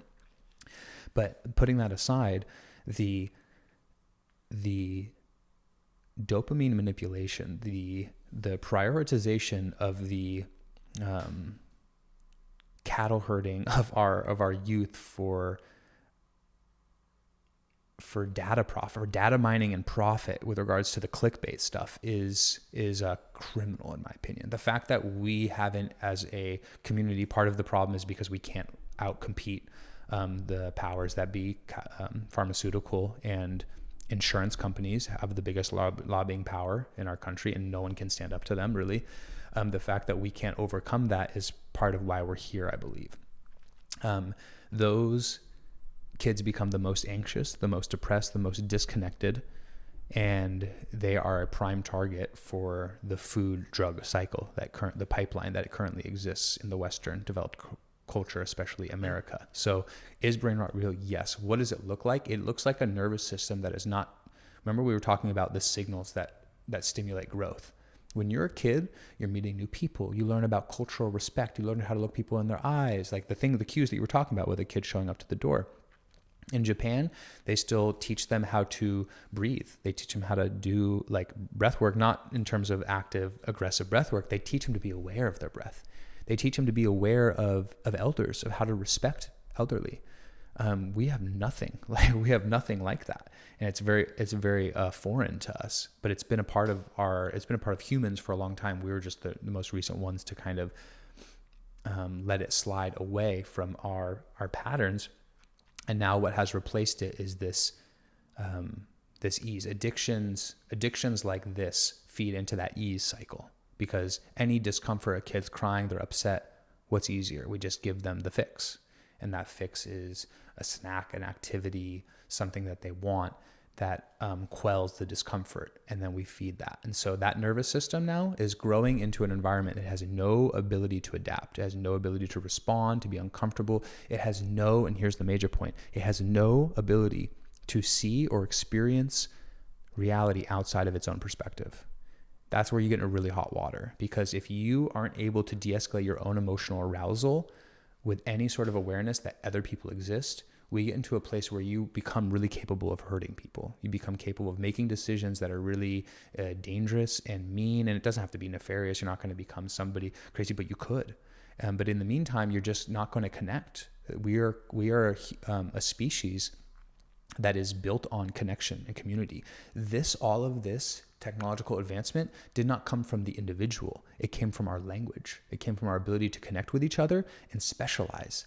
I'll grow this if you build these for me. And then we got really good at that. And then now I can write that down and I can pass it on to your son who wants to become that. And now instead of him having to learn all the lessons I learned, he can start right where I left off. No other animal has done that. It was always learned by doing. Now we've created a system of language and communication that has archived our learnings. And so we've propped ourselves up and we're learning better and faster, and we just blew up here. So all of the things that you learned came from connection and communication. We are a species based in connection, and we have severed our connection. And as Graham Hancock would say, we've severed it from spirit. And spirit is just our understanding of who we really are in this sense. So the kids, I say this to my students often. It's really important when you're treating kids to look for that low-hanging fruit and to start supporting them. You're not going to be able to solve it all, but you need to look for where it's really hurting them and encourage the parents to be okay with some challenging times, be okay with some of the challenges that might be ahead of those kind of behavior changes, because you will save them so much discomfort and suffering down the road. Once again, very well said. Yeah, I love that quote from Graham Hancock about how we are a species that have severed ourselves from connection. I've shared that quote a lot, and it always resonates with tons of people. Yeah. And I think there's been philosophers like Steven Pinker. I don't know if you know who that is, but he espouses this progress narrative. We're all about doom and gloom, but look at these metrics. Look at life expectancy, look at crime, look at war, look at global GDP, look at the material wealth we all have. It's all going in this direction where we're getting more and more. And he's saying that life is getting better and better. It's become a fairly popular narrative for materialists to say, oh, wow, we're getting more stuff. But actually, I think that progress narrative is breaking. Because if you look at, you can also, those are cherry picked metrics that he's doing. For sure. There's Like there's a whole nother end of on the other end of the spectrum that you could point out for sure. But I was just jotting down some metrics that are going the opposite direction.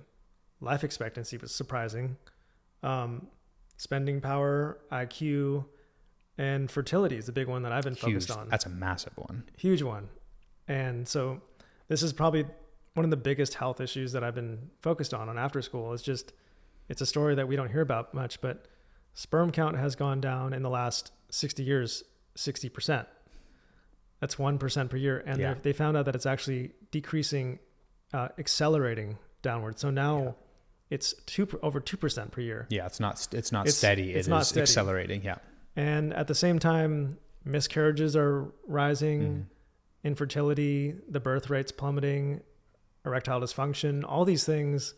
Soil health, water availability. There's some real scary ones. It's almost like nature is saying it's time for you to, it's like putting pressure on us in a way. Well, it's not, it doesn't have to do, it's just happening because we did it. We're doing it. And so this goes back to God, you get all those signals. Like, what do you do? Like, Dr. B, what do you do? Professor, help me. And they get overwhelmed. We have to know what's going on. We have to learn and be gentle with ourselves, but also be accountable and change our actions. And some of the most powerful moments in my life have been not moments where I'm triumphing over something, not moments where I am achieving something or I'm getting acclaim or I'm sitting on a podcast with a famous podcaster and I'm like really ruffling up my feathers. They come from moments of real humility, of being down and surrendering. And in those moments where I've apologized in a moment I really didn't want to because I was worked up about myself, or I thought something that I used to think was right gets kind of wrong, and I kind of come to grips with that. There is such a power in transformation. And Dr. Zach Bush talks about this a lot. And I really love the way he talks about carbon sourcing and recycling, because God, we get all these metrics where it's like, like you just said, nature is like putting pressure on us. The pressure is building. And he says that pressure, especially with regards to the carbon cycle, that pressure that's on us is also a tremendous potential. And so that pressure has us more motivated and aware than ever to try to do stuff to change. Now, again, you know, those of us who are listening and talking about this, it's not about going to the cave and just becoming an stout monk and swearing off all of the luxuries of the world. It's about waking up to what they really are. It's about learning how to engage in your world and make it a little bit better. Well, this is what I say to my patients. Look, especially when it comes to the behavioral stuff, because look, they might change their diet or this thing, but when it comes to a behavior that's like really stuck in there, that's something that came from a dark or hurtful place for them, I said, that is a beautiful part of you. That part was there because it was so essential for you to survive. It was so integral to your adaptation to this world for your survival that it would be foolish for us to just toss it out.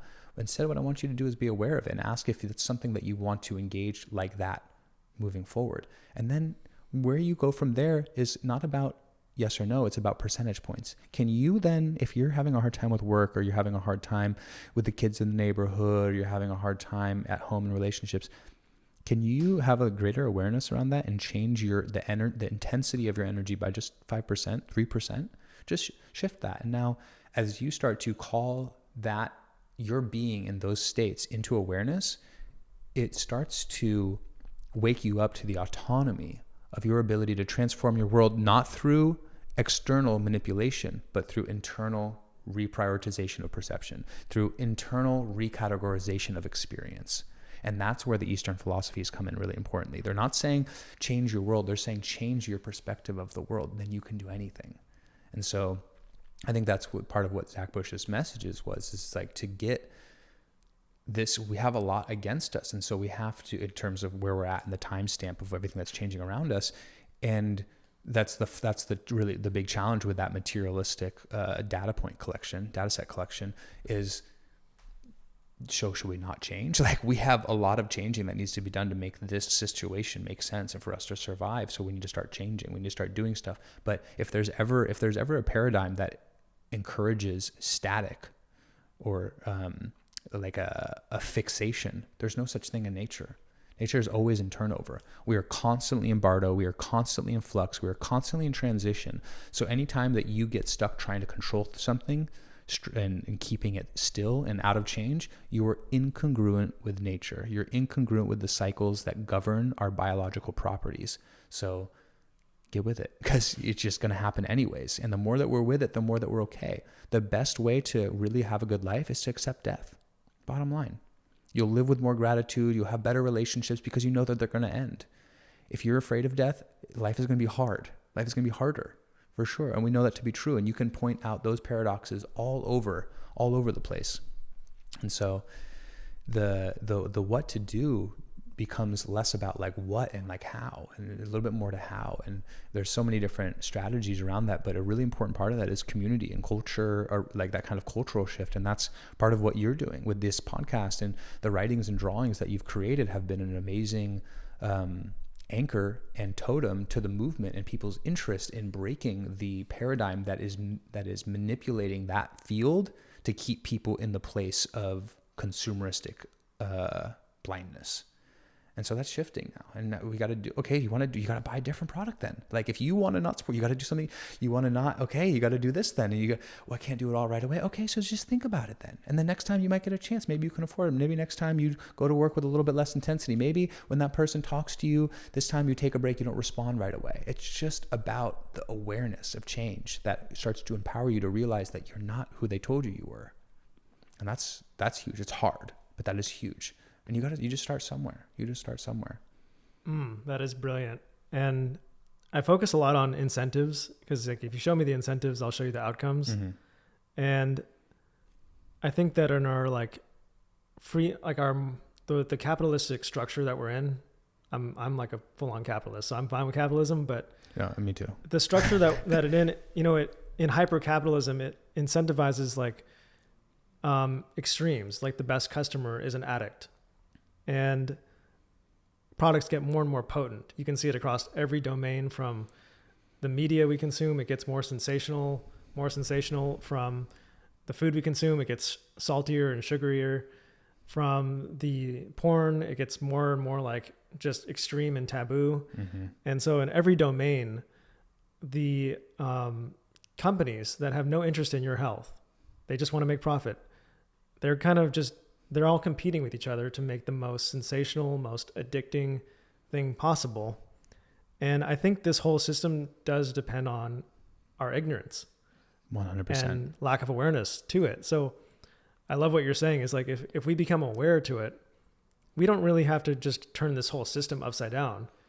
If we just simply become aware, I believe that the market will respond. Like 100%, it already is a little bit. Like we were talking about the fertility issue. Sure. It mostly stems from microplastics we're surrounded by it. But if we started demanding products that didn't have microplastics in it, no phthalates, then I believe corporations would you'd get packages that said these crackers were made with no phthalates. No phthalates were involved in the production. And if, unfortunately, this is like a luxury belief too, a little bit, because not everybody can afford the more expensive product that didn't use phthalates. Yeah. So, yeah, I think as more people become aware of this, though, like knowledge is free. Yeah. And a lot of these practices are free. You can get sunlight, you can fast, you can get good sleep. Those things don't cost any money. But a lot of there's food deserts and things like that. For sure. That's a reality. But yeah, a lot of these things are free. Well, one of the things, time availability, and that's like what you just described is this social structure that creates a paradigm where people don't really have a choice. They don't feel like they have a choice, and for more or less material observation, they don't. And so that's kind of what we were just talking about with regards to just expanding your awareness around it, expanding the knowledge around it. And here's the key point. This is probably a really important, this is the one that pivoted it for me, that really like swung the ship with regards to my understanding of why. If I have a patient, they come in, as I had a really good teacher, and she would say, if a heroin addict comes in, you need to get on board with their heroin addiction. You're like, what do you mean? And what she's pointing out is that addiction, even though they know it's not good for them, it's the best choice. And I even had a therapist tell me that once. And I said, how is that? No, heroin's bad. Of course that's not good. And they said, that is the lesser of the two evils. They're choosing that every time because the alternative is unbearable. And if you can't see that, you're never going to be able to relate to them. You're never going to be able to understand them. Healing, especially with a spiritual sense, it's all about understanding, so that you can, that incentive, what's the thing that's keeping them from making those decisions? Is a level of incentives, and those have been put in front of them for generations now. And so if you get on board with their addiction as a part of, and I heard this in a book recently that I really appreciated, addiction is your best attempt to connect with yourself. And like when you're hurting, like that is what comes up there. And so when someone is, like we just said, whether it's buying different products, engaging in different behaviors, changing parts of your routine to improve your world, whether you can or can't. When I say instead of doing it all, like you said, just giving it all up and moving to the cave, I'm like, just do 3 to 5%. Just play around. Just start to expand your awareness. The important follow-up with that is because relapse is totally normal. And if we have this conversation right now in the context that you're a bad person, that you're not doing good enough, then we're lying, because that's not true. You're just as good as anybody else. We all have addictions. We all have behavioral compensations. We're all imperfect. We're all trying our mother effing best. And when we engage in that conversation about change, most of the time it's coming from the negative place of it's not good enough, which is an incongruent acknowledgement to our actual circumstance. So in that moment, we say 3 to 5%. Why? Because you want to. So when you watch porn the next time, when you do crack open that bag of chips that's your cheat or whatever, or you have the soda, or you smoke or do whatever, drink the stuff that you're having a challenging time with, you expand instead of shutting down, you're expanding your awareness. And that's where I've had the most success with addiction in my patients, is not through cold turkey restrictiveness. It's through a willingness to play around with reducing and restricting from a place of understanding that it's a really important part of you. Where that's coming from is a really, really important part of you. And we need to find a way to love that. And right now, there's not a lot of love there. And that's okay, because we love that part too. And so it starts to it becomes this weird mirrors in the room where you're like, wait, what's bad? What's good? And it comes to a place of radical acceptance where we say, hey, right now, I know there's a lot right now. We have a lot to go through, and the world, and there's no soil and infertility, and there's all these things up against us. And we're like, yeah, it's a lot, but we're actually right where we need to be. To learn this lesson, to learn how to navigate this, there's no better way than to be in this right now. So what do? 3 to 5%. Play around with it. Just be aware of it. Next time you're engaged with it, you'll do it. And then all of a sudden, instead of shutting down and being like, I'm bad, which increases your overdose risk by a ton, by the way, especially with the heavier stuff, with our opiate epidemic, it's a real problem. You normalize for relapse. And that's not to say that we're doing as good. We're saying that it's okay to be imperfect, and that we can still if you fall off of our diet, Mark, and we come back, I'm not going to hold it against you. In fact, this is what I tell patients. I say, when you fall off the diet, I'm looking forward to it. Because why? Because I have a lot of questions. I want to know, I want you to pay attention to what happened right then. How are you feeling? What happened right before? What happened during? How'd you feel after? That's really where we make a difference. Because then they're like, well, actually, because why? They're paying attention. So when that happens and they slip into that lesional state or something's going wrong and it's happening, they're paying attention. They come back like, actually, Dr. B, I was feeling this. And I realized, there it is. They're the best healer. They're the best doctor for themselves. I just need to help them get to the point of being brave enough to feel and pay attention to what's going on. So that awareness, when we're having this cultural shift, all of the metrics that are standing against us with regards to progression and kind of a revitalization of our healing force, of our ability to be living in harmony with nature, it has to come from a place of unconditional regard and compassion. And we have to check ourselves, because most of the time, if not all the time, including myself, it comes from a place of judgment and criticism. And even when you're in the judgment and criticism, recognize that that's a part of yourself trying to do the same thing. So it becomes like that echo chamber, but it's a really, really important feature for us to have sustained progress forward, I think. I really appreciate the flavor of what you just said, because it has an ebb and flow between free will and no free will, which I think holding both those ideas in your mind at the same time is very valuable. Earlier you mentioned Sam Harris and his ideas about free will, and I was drawn towards those ideas for a while, probably more in my atheist days where I was like, that makes so much sense. Like, nothing is our fault. If some guy goes on a killing spree, it's not him that did it. It's all these circumstances that led up to that. Or maybe he had a tumor in his brain that caused him to do that. You know, Hitler wasn't actually a bad person. Yeah. He's just misunderstood. I say that to one of my students a lot, and we have like, long conversations about it. I think Sam Harris actually used this example. Like, if you wind the clock back far enough, Hitler was just a baby at one point. Where do you go to do it? Would you exterminate that baby? Yeah. Like, you know, it's just an innocent baby. But at some point, like, where is the line between innocent baby or innocent child and the person responsible for the Holocaust? Precisely. You know, it's like, but I think it's very important to hold both ideas, that we have free will and we don't have free will. I think it's very valuable in your own personal evolution to believe that you have free will, whether we do or not. I think that owning your own choices and feeling like you are the architect or the author of your own story, and that your environment can be a product of you, is very valuable, because it gives you power and ownership and accountability. Whereas if you're just like a product of your environment, then, you know, you didn't choose your genetics, you didn't choose your parents, you didn't choose your DNA, all these things. You're just like, oh, I'm a victim, and that's my fate. And I believe that fate is what you're given, destiny is what you make of it. I like that. And both things are true. You know, you are a product of your environment, but your environment is also a product of you. And you also mentioned paradoxes. That's another paradox right there. Like, I think the answers to all the great questions turn out to be paradoxes. For sure. But yeah, I wanted to, like, I liked what you said there about like 3 to 5% shift. And it was very much like an easy way to kind of no shame, kind of come out of the darkness and incrementally come up. But I'm wondering, what role does like free will play in all this health and accountability and responsibility? Yeah, I like this. It's getting a little darker and stormier outside as we approach some much deeper esoteric topics. And I'll try to be concise with my opinion of this so far. I was raised Tibetan Buddhist, and so I come at this from a Buddhist perspective. And that's also Sam Harris's kind of lineage with regards to what he was studying that led him to that idea about free will. And I think everyone's familiar with the word karma.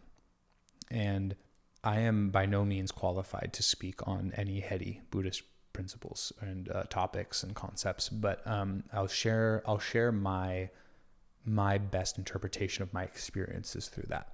And so what you're asking is, what's the integration? What's the weaving point of this lack of free will, this habitual nature of our existence with our actual sense of self and our mind and our ability to take ownership and change it? And that's, for me, Buddhism loves to go into double speak, and that's the paradox, the dual nature of things. It's there and it isn't at the same time. It's the yin yang. It's the yin yang, exactly. So when we have, with regards to healing, you were just describing this 3 to 5% as like a really nice tool to get someone to play in that space. That's the space that we need to have awareness of. And you don't go from 0 to 100% awareness overnight. It's about practice. That's the idea of mantras. That's what mantras and prayers are for. They are for incremental change, because in order to create the ski tracks, right? In order to create the ski tracks down the slope, you need to go over them over and over and over again until they become part of the mountain.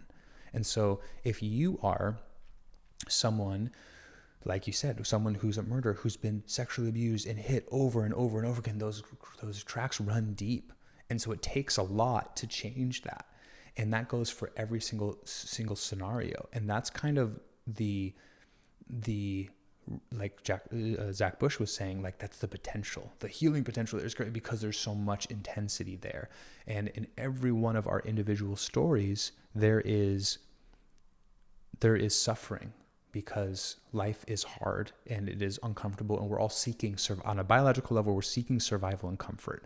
And we don't get that, right? If every species is here to like procreate and survive, well, guess what? What's the one guaranteed thing? You're going to die.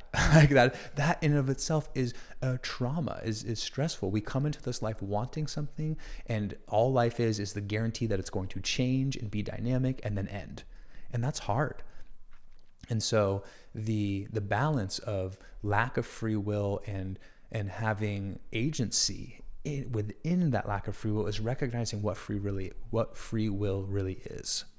And I think that's how I interpreted what he was talking about, was less that someone doesn't have free will and more that it is the product of their habitual tendencies given what they've inherited karmic, like whatever they show up to the world with, what their parents do, what their society's doing, because that's all they know. They're just a sponge of cosmic radiation that's going to take material form with whatever imprinting is about to come onto it. How long, the intensity of those signals is going to shape it entirely.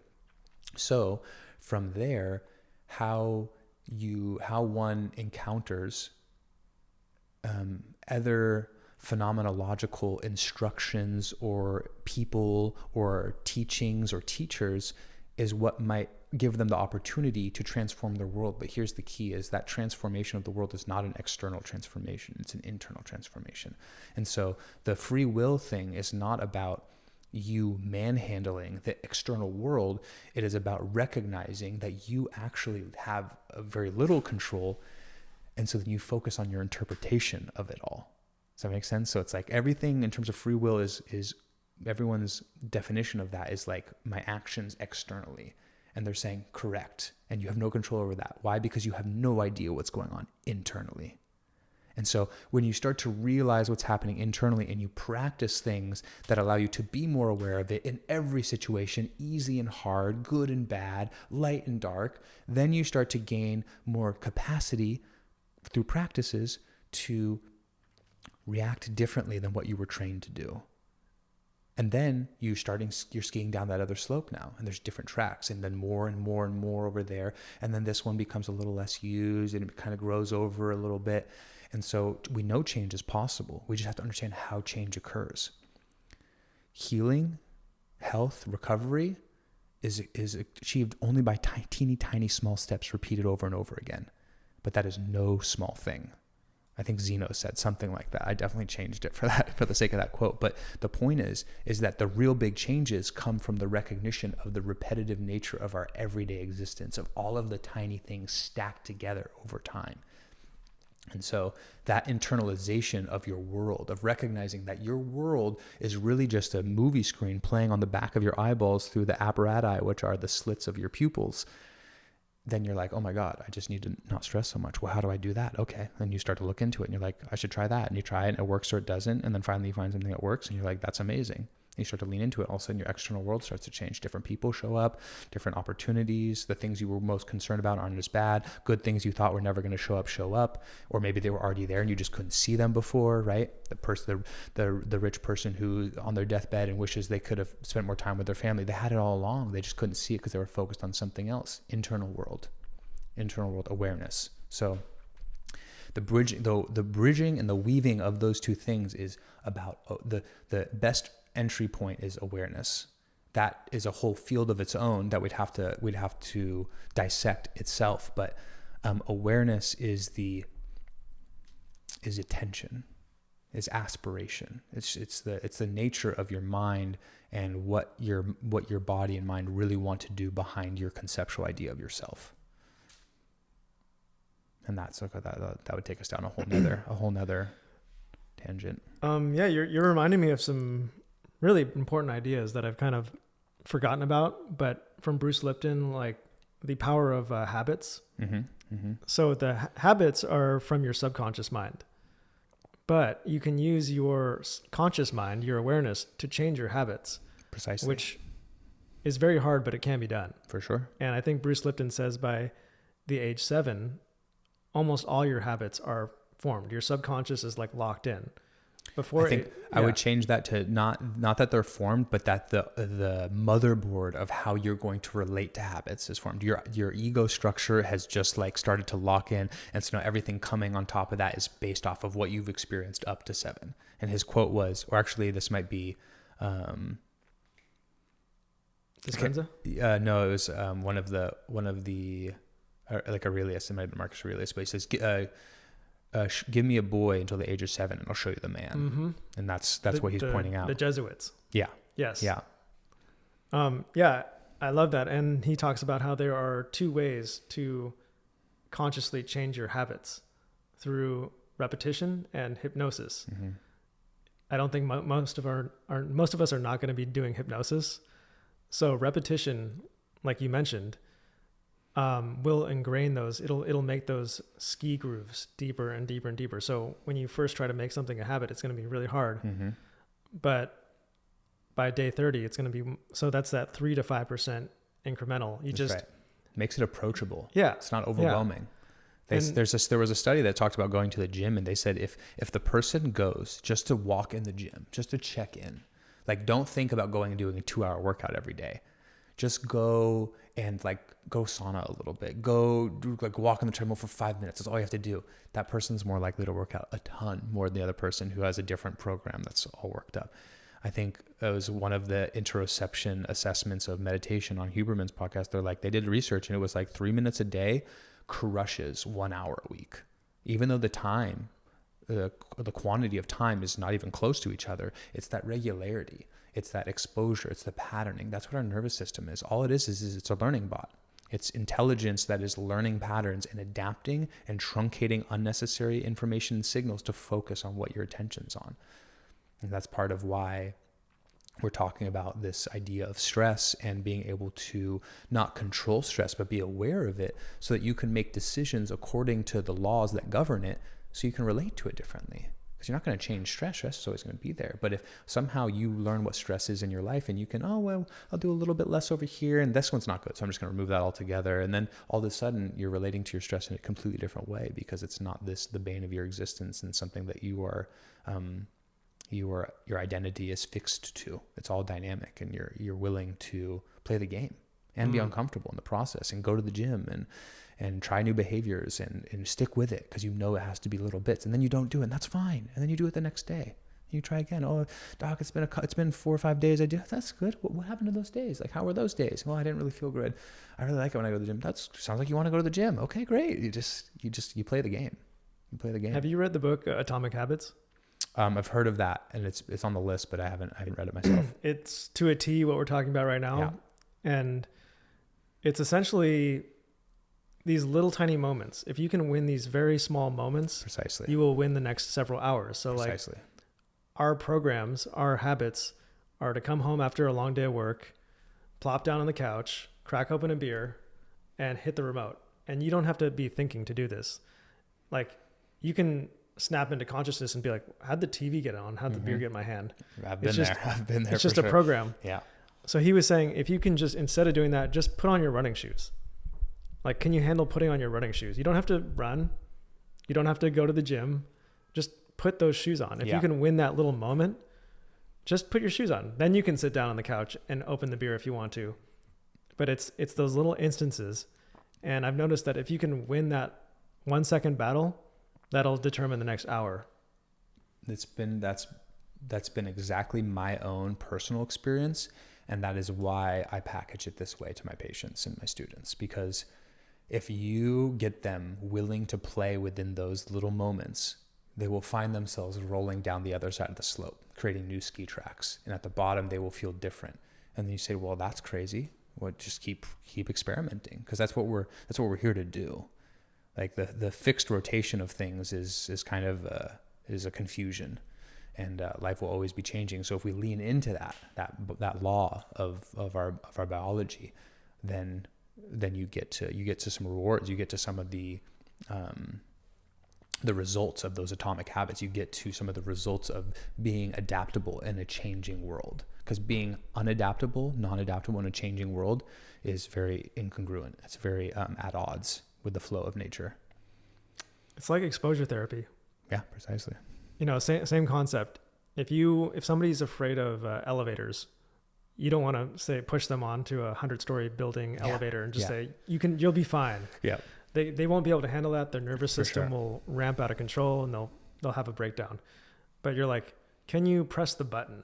You don't have to go on. No, they start with writing the word elevator on the wall. Like, then they show a picture and then get a bigger picture. Yeah. I can't handle pressing the button. Can you look at a picture of an elevator? Yeah. No, I can't. Can you hear the word elevator? I can hear it. Let's start there. Can you say it? Like, you just start from the lowest thing and build up from there. That's that beautiful 3 to 5% concept. Mm-hmm. Yeah, these are called semantic responses, where there doesn't even have to be an elevator there. It's the idea of an elevator that gets them worked up.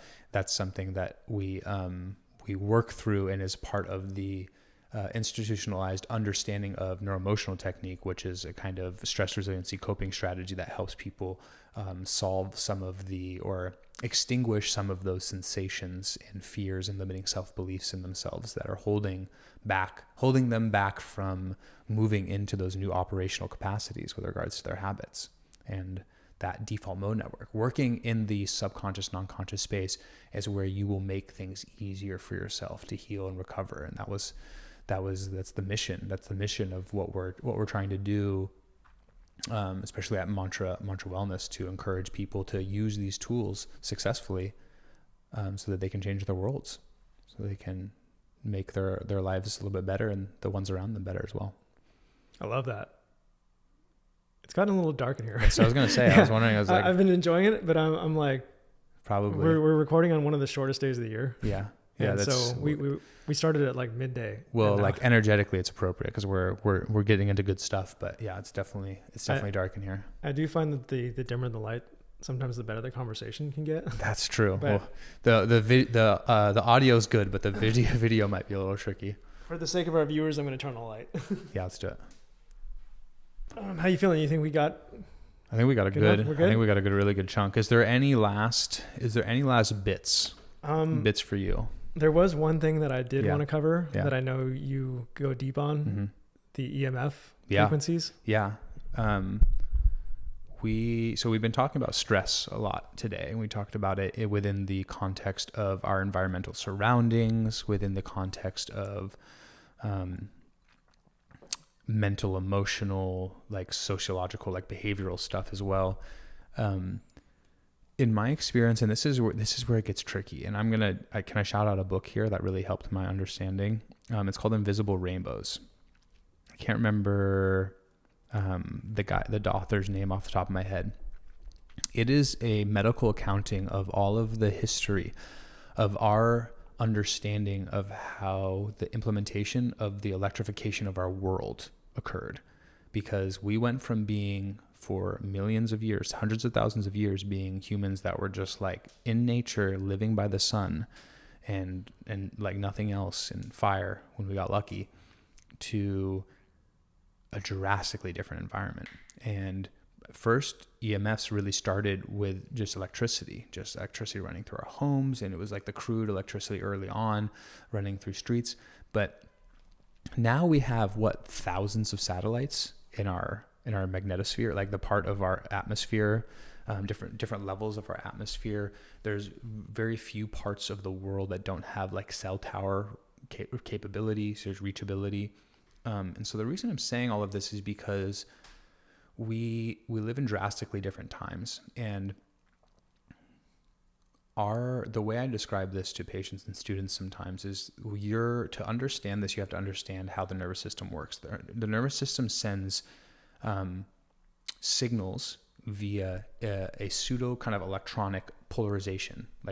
It is a signal that travels down the cord of a nerve like electricity down a cable.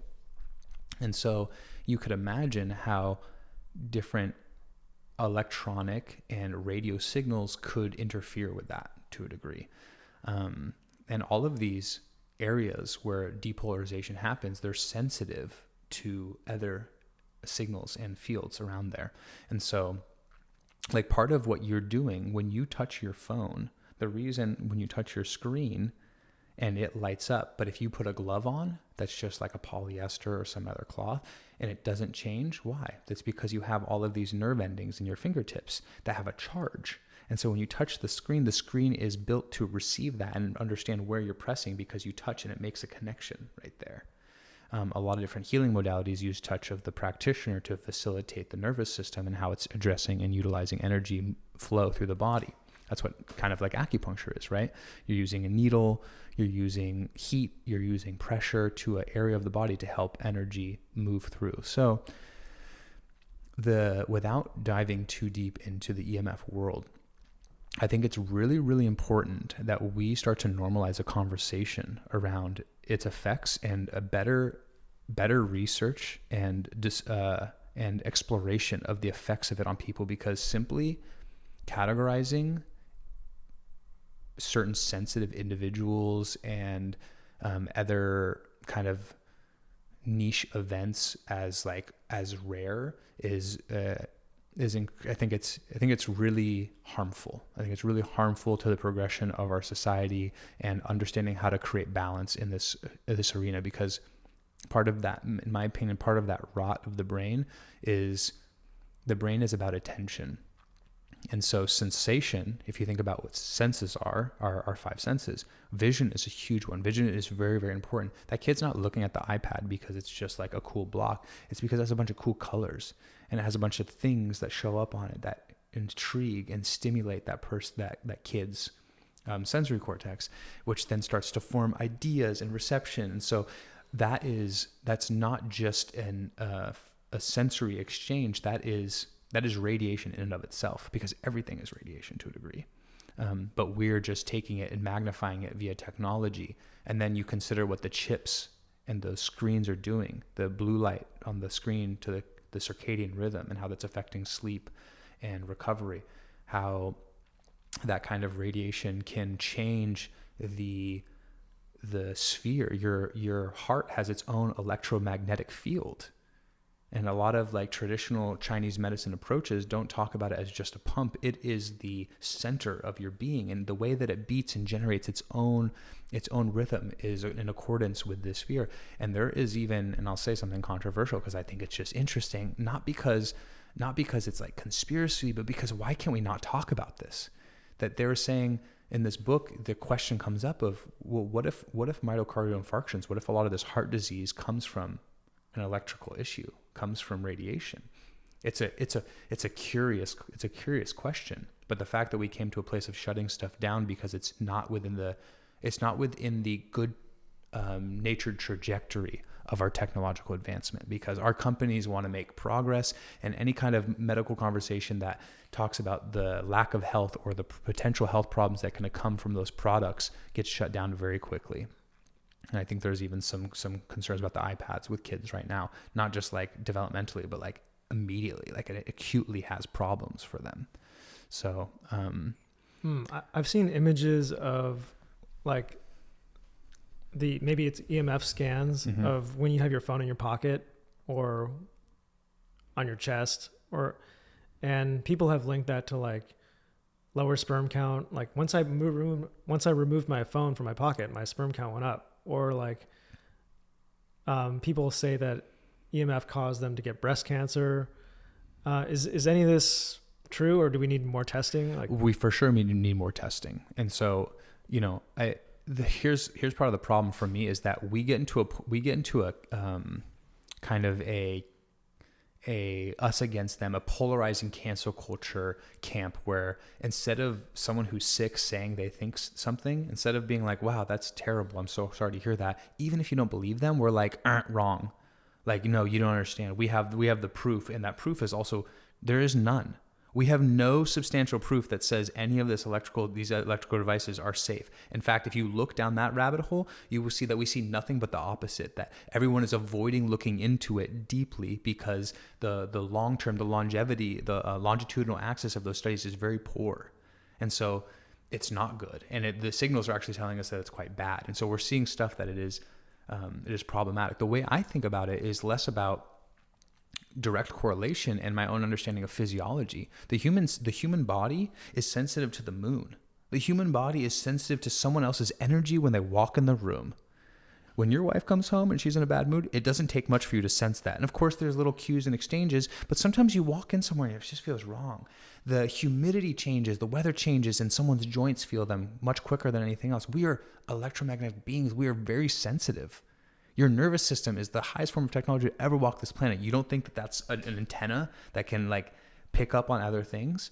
No doubt in my mind it does. To what degree? I'm curious about. And I think we should be able to talk about the fact that we are being shut down from even talking about this and being gaslit as like conspiracy theorists is a way bigger concern. The fact that there's not a healthy scientific conversation about that is where I get really concerned, because whether I'm right or wrong, it's worth talking about. That's what science is.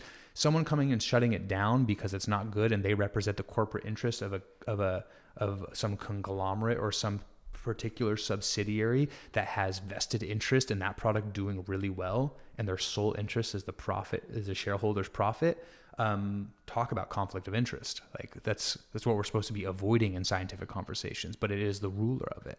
So we need more. We now have RFK Jr. perhaps in charge of things. Are you encouraged by that, or? I'm hopeful. I think our political system is so wrought with kind of older structures that kind of set us up a while ago, but now are doing us a disservice, and we have the inability to adapt, kind of like what we're talking about with our bodies.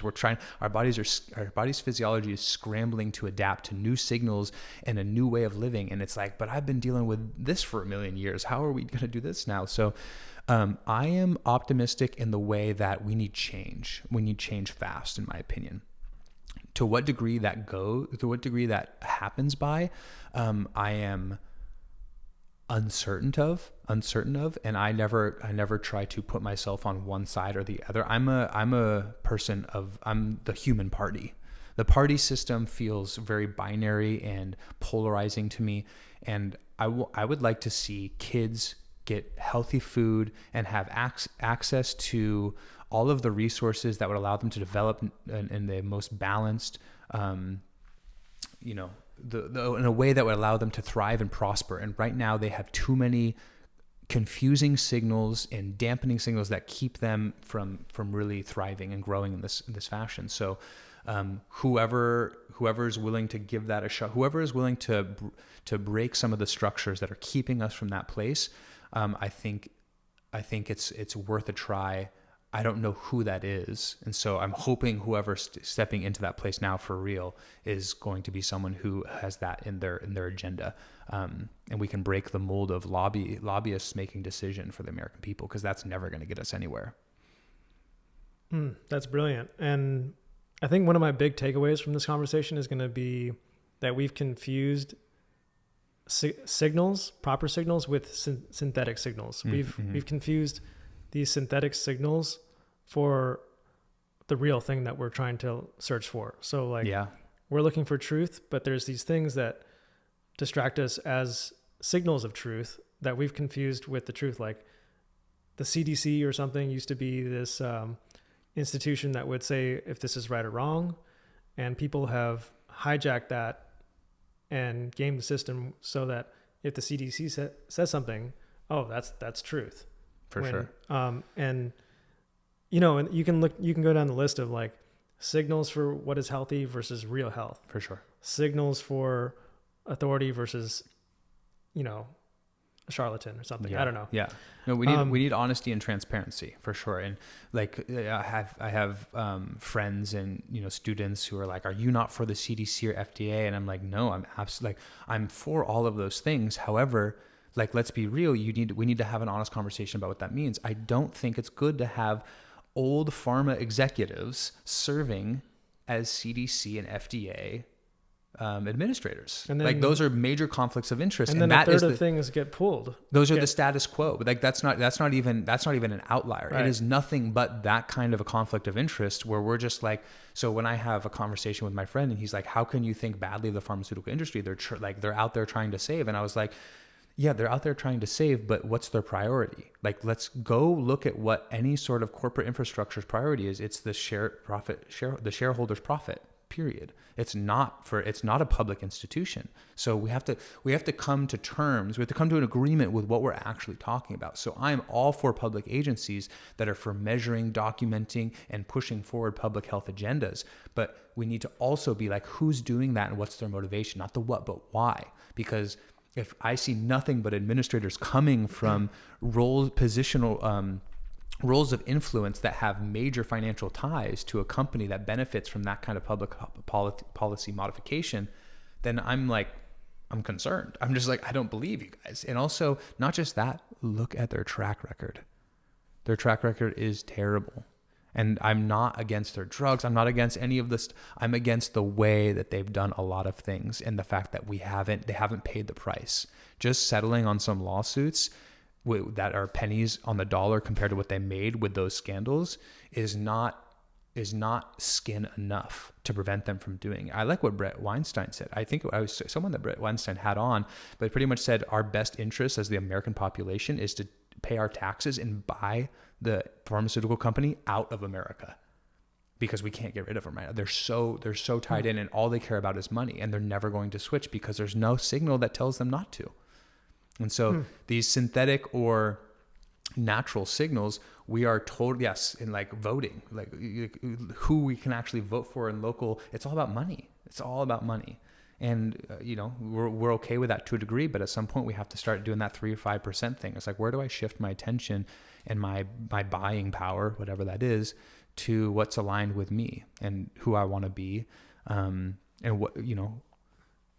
what I would like to see in the world for my children. And I want them to have a health administration that actually cares about their welfare and is not considering profit before. Because right now, as an educator in the healthcare continuum and as a doctor, I see nothing but the opposite.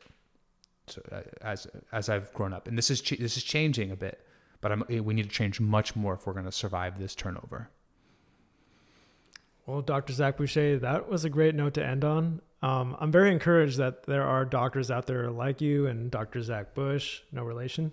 No relation. Yeah, we talk about that. My students say that sometimes. They'll ask me. I mean, there's Dr. Joe Dispenza, Bruce Lipton. I've had quite a few doctors on here, and I'm happy that they are getting out and trying to communicate, because I think that's a huge issue of academia for sure. And medicine is like, they're not communicating well. Yeah. That's not their strong suit. You have TikTokers who have no education, who are reaching tens of millions of people.